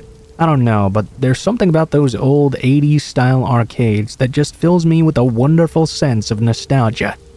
I remember when standing around watching others play Pac-Man was a big deal. I never thought we would reach a time period where any video game was bigger than Pac-Man was. Now though, he's pretty much just an afterthought. I guess one of the better things about the arcades of today is that they tend to be in better parts of town and nicer buildings as well. The few I see are at least in places like GamesWorks, all in areas that seem to be very low crime and are kept very clean and well maintained. In the late 70s and early 80s, a lot of people may not remember this, but arcades were really looked down upon by most people. Before Pac-Man was released, kids didn't even really hang out at arcades. They attracted an older group. Smoking, lots of drinking, very prominent dark stuff in arcades. Most people credit Pac-Man with being the game that brought children in, but even after Pac-Man, they didn't automatically become the nicest and safest places to be. I mention Pac-Man a lot because it has some relevance to my story. The game Pac-Land came out around 1984, and I was obsessed with wanting to play it. It basically just involved Pac-Man walking to the end of town, grabbing these magic boots, then running back to the beginning of the board, one of the earliest side-scrolling games. The only problem was that in the arcade I went to, I never really got a chance to play. I was 11 years old at the time, and that game always had a line of people waiting for it. An 11-year-old would never be able to get to the front of the line. My big break came though when Gauntlet was released in 1985. That game became the big video game of that arcade, freeing up most of the other machines in the place. I was 12 at this time, and I often headed down to the arcade on weekends by myself. My parents didn't really care. They didn't take any interest in what I did. The arcade I'd go to was in a crappy part of town right next to a 7-Eleven that had a pretty bad reputation as a gang hangout. The building itself was very dirty and was always loud due to the combination of noise from the games and the fact they were always playing extremely loud rock music. On this particular day, I got into the arcade when I noticed a large amount of people hanging out by the Gauntlet machine. There were other people scattered throughout, but not many. Gauntlet was a bit revolutionary for the time, since 4 people could play simultaneously. I became very excited. My expectations were that I would finally be able to play Pac-Land. Finally, I went to the part of the arcade where the game was, and was astounded to find it being played by only one person, an older teenager. Not to my surprise, really. The arcade had a rule that if you wanted to play a game after someone, you go up to the game and place a quarter upon it. That would save the game for you for the next turn. Excitedly, I ran up, took out my quarter, and put it down on the game. The guy playing it, momentarily distracted, turned and gave me a dirty look. I didn't really care because I was finally going to get to play this game. When he died, though, the guy didn't let me take my turn. In fact, he took my quarter, slid it into the game, and began playing. I tried to protest in anger, but the guy just ignored me. I was so pissed off, but I couldn't do anything on my own. I went to speak with the guy at the counter, who exchanged dollars for quarters. I told him what happened. He came over to the Pac-Man game and confronted the guy. Like he had done with me, the teenager basically ignored the worker at first. The worker got annoyed with the guy for ignoring him, more than what he'd done to me.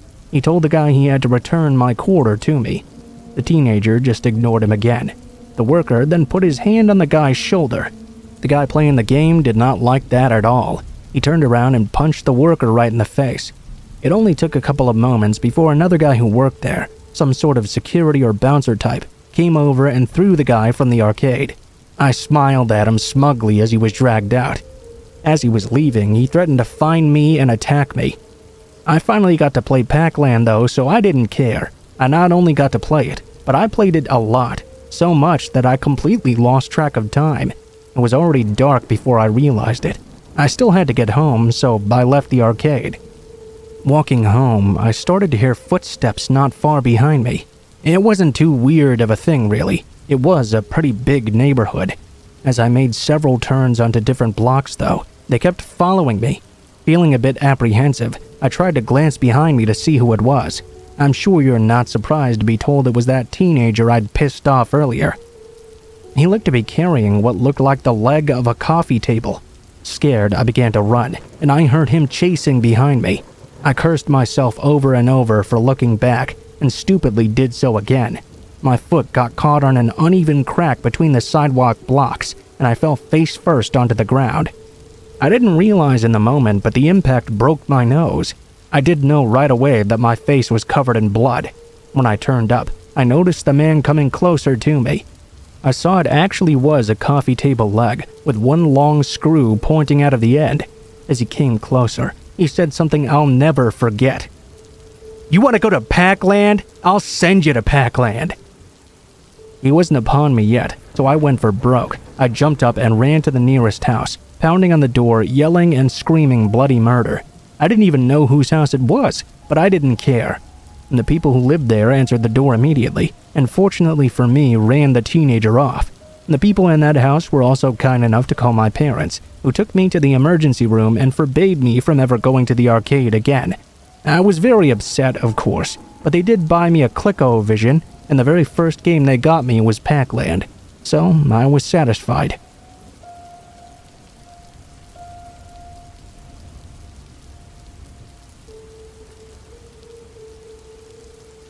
A few years ago, I was working at a pizza chain in my hometown as a driver.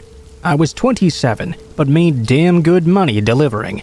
I'd worked at a few other places, both local and chain, in the years before, and still work as a dasher on occasion, even after this happened. Now I choose to deliver in much safer areas though, for this exact reason. I got luckier than I could ever imagine. One night I was working and I had a double, 2 deliveries to take. Both were cash orders. I had $12 left in my bank, which drivers are given to use as change for cash orders, so you don't have to have a ton of cash on you at all times. The first order went smoothly. The guy gave me $50 for a $35 order, so I was excited about the nice tip. I drove to the second delivery. It was an apartment complex with multiple buildings. I had delivered there before, in fact. The sun was about to set, but it was still very light out. The chain I worked at had us drive company cars with the logo on them, all white sedans. I grabbed the order and went to the door of the apartment building. A young guy came out. A much bigger, older guy was outside smoking a cigarette. The big guy went inside as the smaller guy came out. He looked around nervously and asked how much he owed me.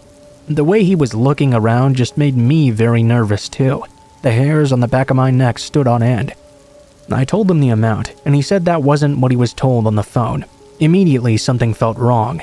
I felt someone else walk out behind me from the door as the first young guy looked around down the parking lot, craning his neck as if he was looking for someone.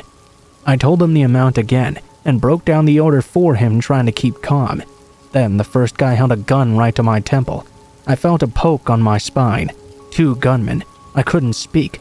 Words wouldn't form no matter how hard I tried. "Give me your money and keys now," the first guy growled. I fumbled immediately for the keys. I gave him my bank but hadn't realized the 50 was mixed in. I gave him the keys, trying my best to remain calm. Another guy came from my left. He had poofy hair and was around the same age as the first kid. The one behind me I hadn't seen yet.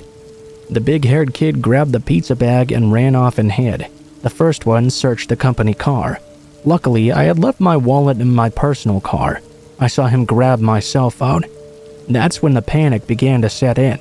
I had pictures on that phone that I hadn't backed up of my then 5-year-old son, who's absolutely my world. Please don't take that. I have pictures of my son who died on there. It's all I have of him, please." I lied. My son was very much alive. The kid behind me spoke softly. "Trust me, just listen to him. You'll get it back undamaged. I don't want to be here either." I could tell he'd been crying by how his voice sounded. A car began pulling in, and the 3 boys took off to the other end of the complex in a full sprint. Before the one behind me ran, he dropped the gun right in front of me. Standard issue 9mm silver and black, safety off. Looked real enough to me. He picked it back up and ran off with the others. The car that pulled in saw me. A woman and her kid, it seemed. Panic set in as I realized they could easily come back and do way worse to me, and the sky was starting to get dark. I had collapsed. They had taken the company car keys, $72, the pizza, and my phone. The woman ran up to me and asked if I was alright. She took me into her apartment in the next building over and locked the door. I was shaking so hard I couldn't even hold her phone to talk to 911 as she sat down her kid. Her boyfriend, I assumed, helped me call. I spoke to the operator and told them everything. I'm colorblind. Thankfully, these guys were all wearing black and white clothes. I had a full description of 2 of them. The poor woman who helped me was going to be late for work, but she stayed until I was off the phone and the cops had shown up. Man, she was harsh and blunt with the operator. I'll never forget this woman's utter kindness to me though, and her boyfriend's as well. The cops showed up and contacted my store. My manager brought out the spare keys for me to drive the car back. After dealing with the cops, I drove back and was greeted by crying and beyond worried coworkers. All of them were terrified I'd been killed or something. It meant a lot to me to see how much they cared. I told them I was fine. I filed the proper paperwork, and the $72 was written off as a loss to the store. Thank God, because I had worked other stores that make you pay back the money out of pocket if you get robbed to prevent drivers from stealing. The owner told me to take the rest of the night off and take care of myself. He gave me a hug as well. Guy was one of the best bosses I ever had. What I didn't know yet was that I was in for a much longer night still. I called my best friend before I left the store from the store phone and asked where he was. We usually met up for drinks after work, and he was around the corner at a bar. I met up with him. His dad was a District 4 cop in my city at the time, the same district this happened in. He told me his dad had given him a heads up, and he had 2 shots waiting for me to calm my nerves. We had begun playing pool when his dad called his cell phone and asked if I was with him yet. He said yeah and handed me the phone. His dad asked if I could come down to the station. I was honest and told him I'd had some to drink, so he sent out a squad car to get me. We got down to the station and they had the suspects in custody. All I needed was to ID them. 3 boys and a driver. They'd been caught less than 20 minutes after the robbery speeding. The bolo had already gone out and they matched the description perfectly. They used the money to buy weed and gas and took off. They had at least 15 stolen cell phones on them. The order had been placed on a stolen phone. My phone was in the mix in a box. The police told me to grab my phone only, and I did so. They asked me to unlock it. It had fingerprint verification, so that was easy enough. I noticed that 9 of the 10 tries to unlock it had already been used before my phone would completely reset. It unlocked right away. I told the police every detail yet again, although my parental instincts kicked in. I told them the guy behind me quite obviously had been bullied into this, and to show that guy some mercy, the only guy in a white shirt. The police told me he was the only one that was talking. The other 3 denied involvement. And that's when I found out about the 4th guy, the driver. We found out later he was completely unaware of anything and just happened to be picking up his friends. He was never charged. The boy who was behind me and the one who grabbed the pizza were 15 and 16 and got 6 months of house arrest. The only reason the one behind me got off easy, despite having the gun to my back, was because I asked them to go easy on him. He was the only one that was confessing as well. Makes sense since he even said the other guy wouldn't have the phone for long. He was planning on going to the cops had they not been caught in the first place. The other guy, the first kid who put the gun to my temple, it was his 18th birthday, so he got the full book thrown at him. In the courtroom, he tried to make fun of me and was laughing at me. Seeing him made me panic. The judge scolded him for his behavior, and he just grinned and glared at me like the Joker. All I could see was pure evil. I know that kid will commit more crimes. No doubt eventually he'll end someone's life. You could see how cold he was just by looking into his eyes. I never want to see that again. I asked to have my name stricken from the records, and asked to remain anonymous in case he ever got out. I'm glad I did, because today I got a letter from the state, and he's being released in February. The court only had my old address, and my mom didn't think the letter was important. I missed the deadline to protest his release for probation. The plea deal was for 8 years, but it's only been 4, getting out early due to overcrowding. Not good behavior, just overcrowding. This coming February.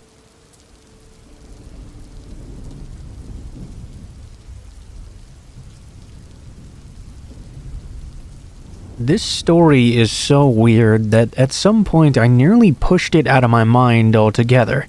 My friend reminded me of it last night though, and now I'm creeped out all over again. I was around 15 or 16 at the time this happened, and I was on vacation at Walt Disney World sometime during the summer. My family has the vacation club membership, so we go a few times a year since we live close by anyway. We were staying in the vacation club villas, which is a separate building from the main hotel. I'd brought 2 of my friends with me this time, Savannah and Victoria. We got bored at around 2 a.m. or so we went down to the gym together. It was open 24 hours.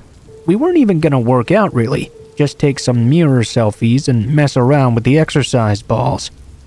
There's a desk for the spa portion of the gym, or maybe a sauna, I don't really remember. But since it was so late, there were no employees around. We decided to mess around a bit behind the desk, and found this notebook. I'm not sure why. I was super annoying at the time, but I decided to write my Twitter and Instagram handles down on it, and so did Savannah. Looking back, I'm pretty sure we could get in trouble, since guests obviously aren't supposed to screw around with the desk. I didn't really think too much of it though. We left the gym and the next morning we checked out of the hotel. On the drive back home though, I get a Twitter notification. It was from a diaper fetish account. And the creepy thing is, this account had been active for quite a long time.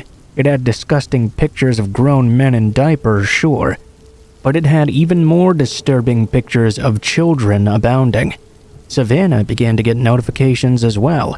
We both sat there looking at each other, thinking, what the fuck? The account tweeted to us, saying something like, "I know who you are and what you've done. Your vacation will end abruptly." They began to tweet some more creepy things, telling us to watch our backs. I knew it was clearly because we'd left our names on the notepad. I didn't reply back. I noticed after a while I had a new follower. The person had my name and profile picture as well. This new account started tweeting my address, my phone number, and random pictures of me from on my vacation, all over all of my social medias that they could find. They did the same thing with Savannah's, and at this point we were both shitting bricks. I began to get texts from random numbers, assuming they must have been using a texting app. They were saying they were watching us and knew much more than we ever thought they could. They began to text me about my boyfriend at the time and even asked me some really fucked up questions about my personal life. I told them to fuck off and blocked them. I did not get any more texts from them, at least. But random accounts continued to pop up and tweet about me. Random details about my life I had no idea how they were able to find. I blocked all of those that I could too, but eventually there were so many, I had to put all of my accounts on private. I never got any more direct messages, but those Twitter accounts tweeting about me still seem to be up to this very day.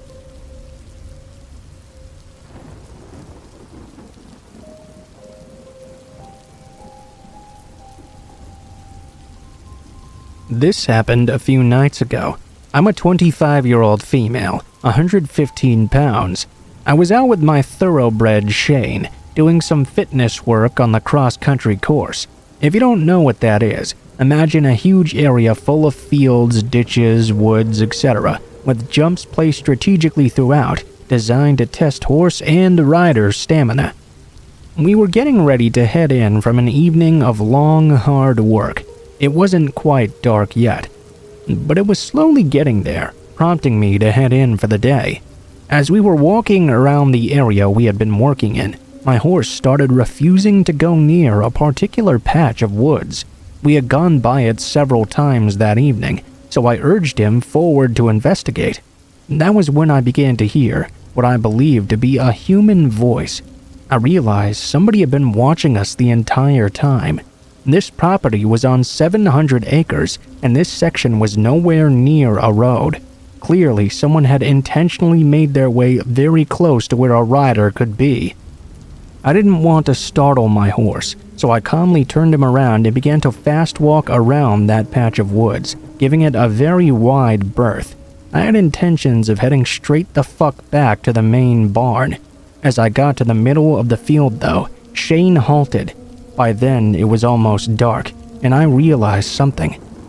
As I looked out into the distance, I could see there were people hidden in the woods all across the field in front of me too, which is where my safest exit was located. Now I had somebody hiding in the woods 50 yards or so behind me, and what sounded like many people in the woods 50 yards or so in front of me. I briefly considered any other exit routes, but as I mentioned before, this was very far off the road.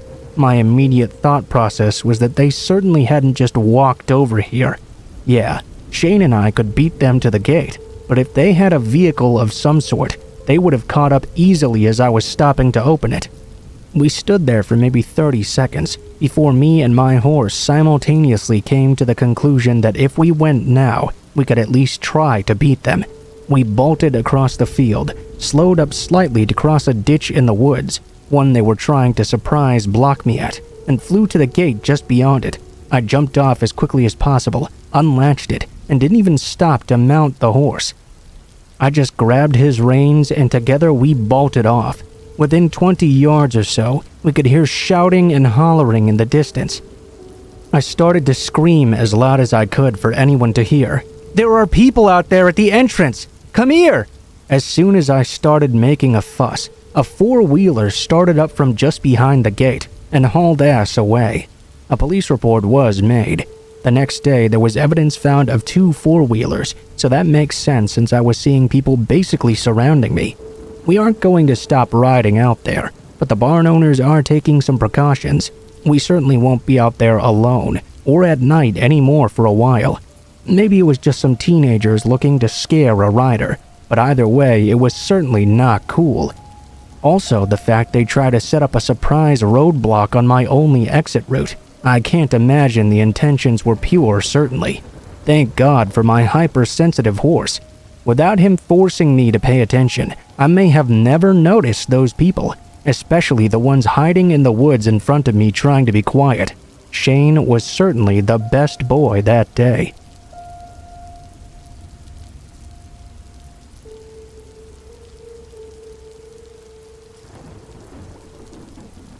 I recently ran into an old coworker from our time we worked at a sandwich shop in the truck stop. We chatted for a while before he had to leave, but I started thinking about my stint at that place, specifically the creepy sandwich guy. In college, I worked some overnights at that truck stop. It was a pretty safe place in a smaller town, and there had only been 3 incidents in the 4 years the place had been open before I got hired. 1, a trucker got robbed.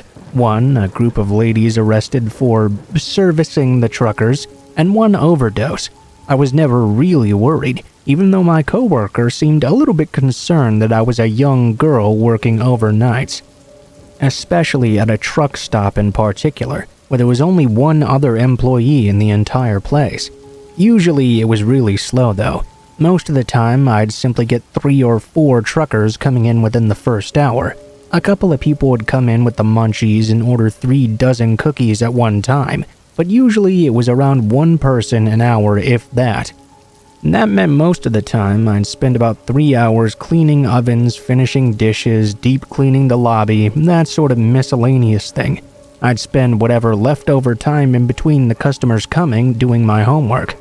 The overnight boss on the other side, the gas station side, was pretty cool as long as everything was cleaned and temped regularly. A few weeks before I inevitably left this place behind, a guy came in about 20 minutes before my shift was set to end. It was around 5 a.m. at this point. My coworker had arrived earlier, so we could fill out some paperwork he had to get done soon. He was sitting in the back office already because of this. I started to make this particular customer sandwich, making a bit of small chit-chat like usual. At first, nothing seemed out of the ordinary. He told me he was driving from New York to Wisconsin and asked me a bit about how my night had been. Nothing crazy so far. I wrapped up his sub, rang it up for him, and even threw in a small discount for him since he seemed nice. I was just happy I was getting ready to go home for a few hours of sleep before I had to head off to a long day of college classes. When I went to take his change is when things went wrong. He dropped the coins in my hand, but suddenly he grabbed my wrist tight. The next thing I knew, I was flipping over the side of the counter onto the floor. He had yanked me across and still had a firm grip on my wrist. He began to wrap his hands around my throat. Thank God my coworker was there. The manager on the other side had slipped into the bathroom, so to this guy's knowledge, I was the only person there at the moment. My coworker, while filling out his papers, happened to look up at the cameras and see the man attacking me. He was bolting out of the back just seconds after I hit the ground, and before I knew what was going on, he had chased the man outside. He didn't pursue him far, afraid that someone else might be nearby who would come after me as well. He ran back inside, locked the door to our side of the store, and shouted for the manager to call the police. The cops came. They searched the area and watched the security photos, but nothing ever came from it. The guy disappeared completely, and I never heard anything about him. I put in my 2 weeks' notice the following day, after my nerves had calmed down a bit. I was switched around so I worked during the day around my classes for my last few days. They made it a policy as well that 2 people were to be working both sides of the truck stop on overnights from that point on. I still live about half an hour from there, and honestly, I haven't gone back since that last day. That memory is still fresh in my mind, even 8 years later.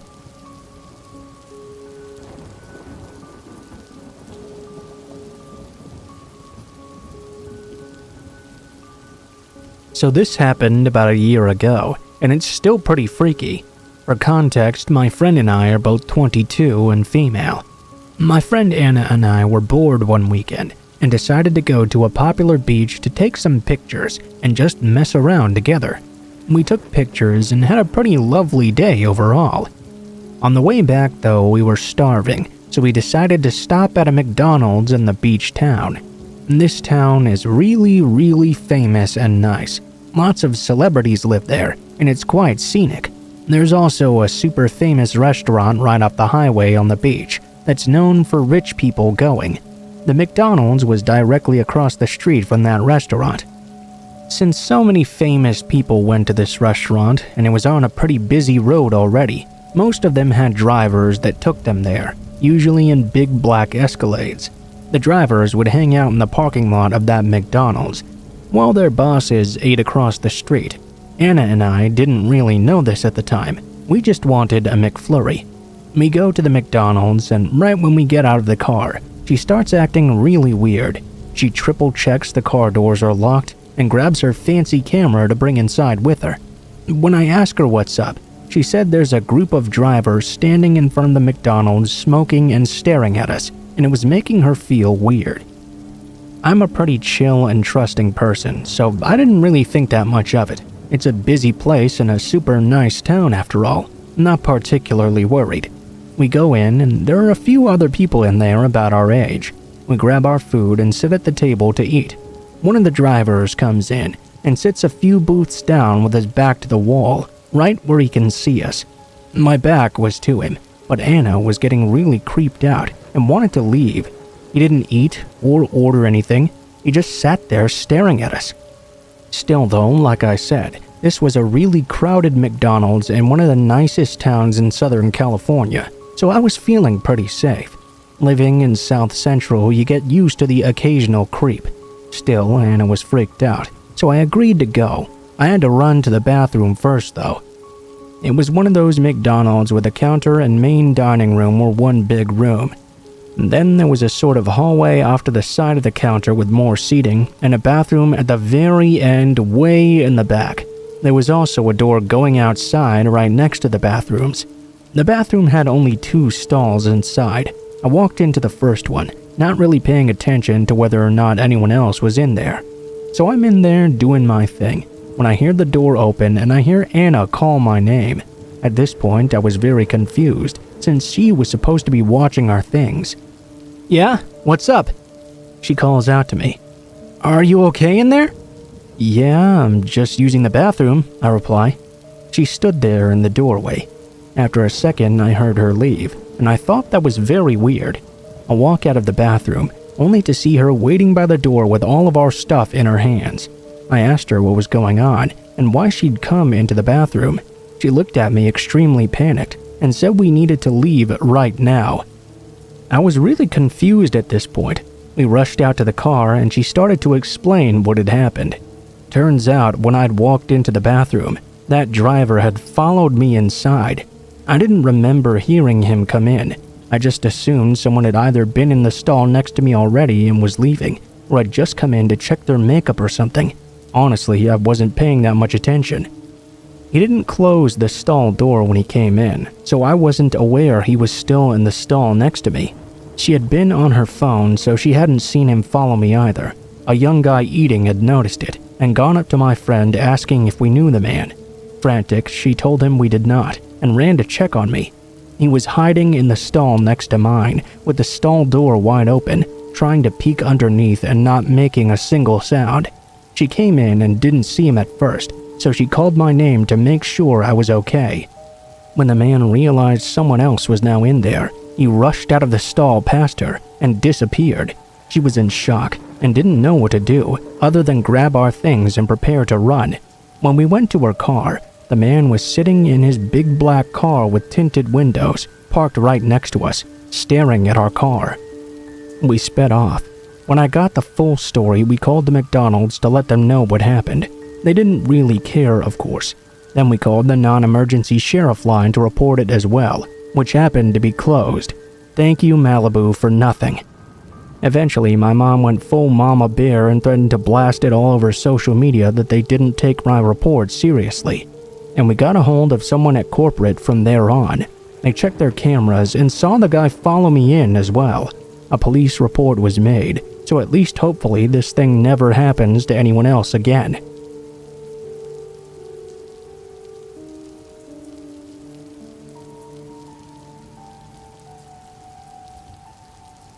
I'm a 21-year-old senior in college, living with 3 other girls in an old one-story house. We're located about a 15-minute walk from the main campus, and the majority of our neighbors are also college students. That being said, this town is notorious for being a little unsavory. Millie is home to one of the first insane asylums built in America. After the majority of it being closed down and abandoned for years, the building was finally shut down about a month ago, and the remaining patients were released. Now, I can't say for sure this is directly correlated with my creepy experience, but I'm not the only one who's had interesting encounters with strangers since this release in this town. 2 nights ago, after getting off work around 11:30, I came home to my roommates getting ready to go for a night out. I realize how stupid now it was, but we often had an open door policy, free for anyone to come over and visit as they pleased. We would lock the door at night, of course, but the one time we forgot really came to bite us, and specifically me, in the ass. Around midnight, I was hopping in the shower as my roommates were heading out the door. We said our goodbyes, and I told them I would meet up with them later that night. I had just stepped out of the shower when I heard what sounded like the front door slamming shut. I automatically assumed one of the girls had forgotten something, so I called out their names, only to hear no response. I began to hear footsteps coming down the hallway towards me. I called out again, no response. Fear and dread came over me. I grabbed my clothes and ran back to the bathroom. I threw them on, leaned my ear to the door, and waited in silence to hear if someone was in the house. I heard nothing. I decided it must have been one of my roommates grabbing something and leaving again. I headed into the living room to grab my phone, only to see 6 missed calls, and the phone still ringing. My roommate Carrie was frantic on the other end. I answered and could immediately hear the panic in her voice. "Are you in the house?" "Yeah, why?" "You need to get out now. Sam drove by and said he saw a man walking through the front door. He called the police, but you need to leave right now." I damn near shit my pants. Nothing was going through my head besides adrenaline and fear. I couldn't be sure what the man's intentions were, of course, but I wasn't going to wait around and find out. While remaining on the phone with my roommate, I bolted out the front door and hid behind my car. I watched the house from afar, waiting anxiously to see any movement. My thought process was not at its finest at this point, and I realized I could have made some smarter decisions maybe. As my friends approached in a truck, I sprinted out from behind my car and jumped into the bed of their truck. As I did that, a dark figure scurried off into the woods, running in the opposite direction.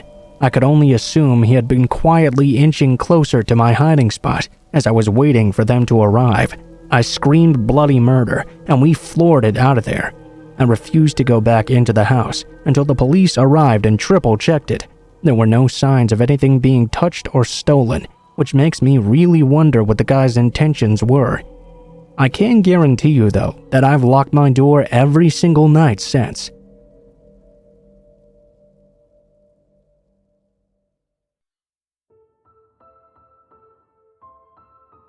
What is up, guys? Blue Spooky here. Thank you guys so much for watching, especially if you made it this far to the end of the video. If you liked the video, please be sure to like, share, comment, and subscribe if you feel so inclined. If you have any feedback for me as well, be sure to leave that in comments below the video. If you guys have a story you'd like to send in, or if you'd like to contact me for any reasons, there will be links to my social media in the description below the video, including my Facebook, Gmail, and Twitter accounts. Go ahead and send me a message on any of those, and I'll try to get to you as soon as possible. If you do decide to send in a story, please be sure to include in the tagline what the name of the story is if it has one, what type of story it is if it has one, and how you'd like to be credited in the description below the video. Please make sure to include as much detail as you feel comfortable with, and try to use as much proper grammar as possible to make sure you have the highest chance of appearing in a future video. Overall, I think that's pretty much it for now, guys, so thank you so much for watching, and I hope you guys have a great day.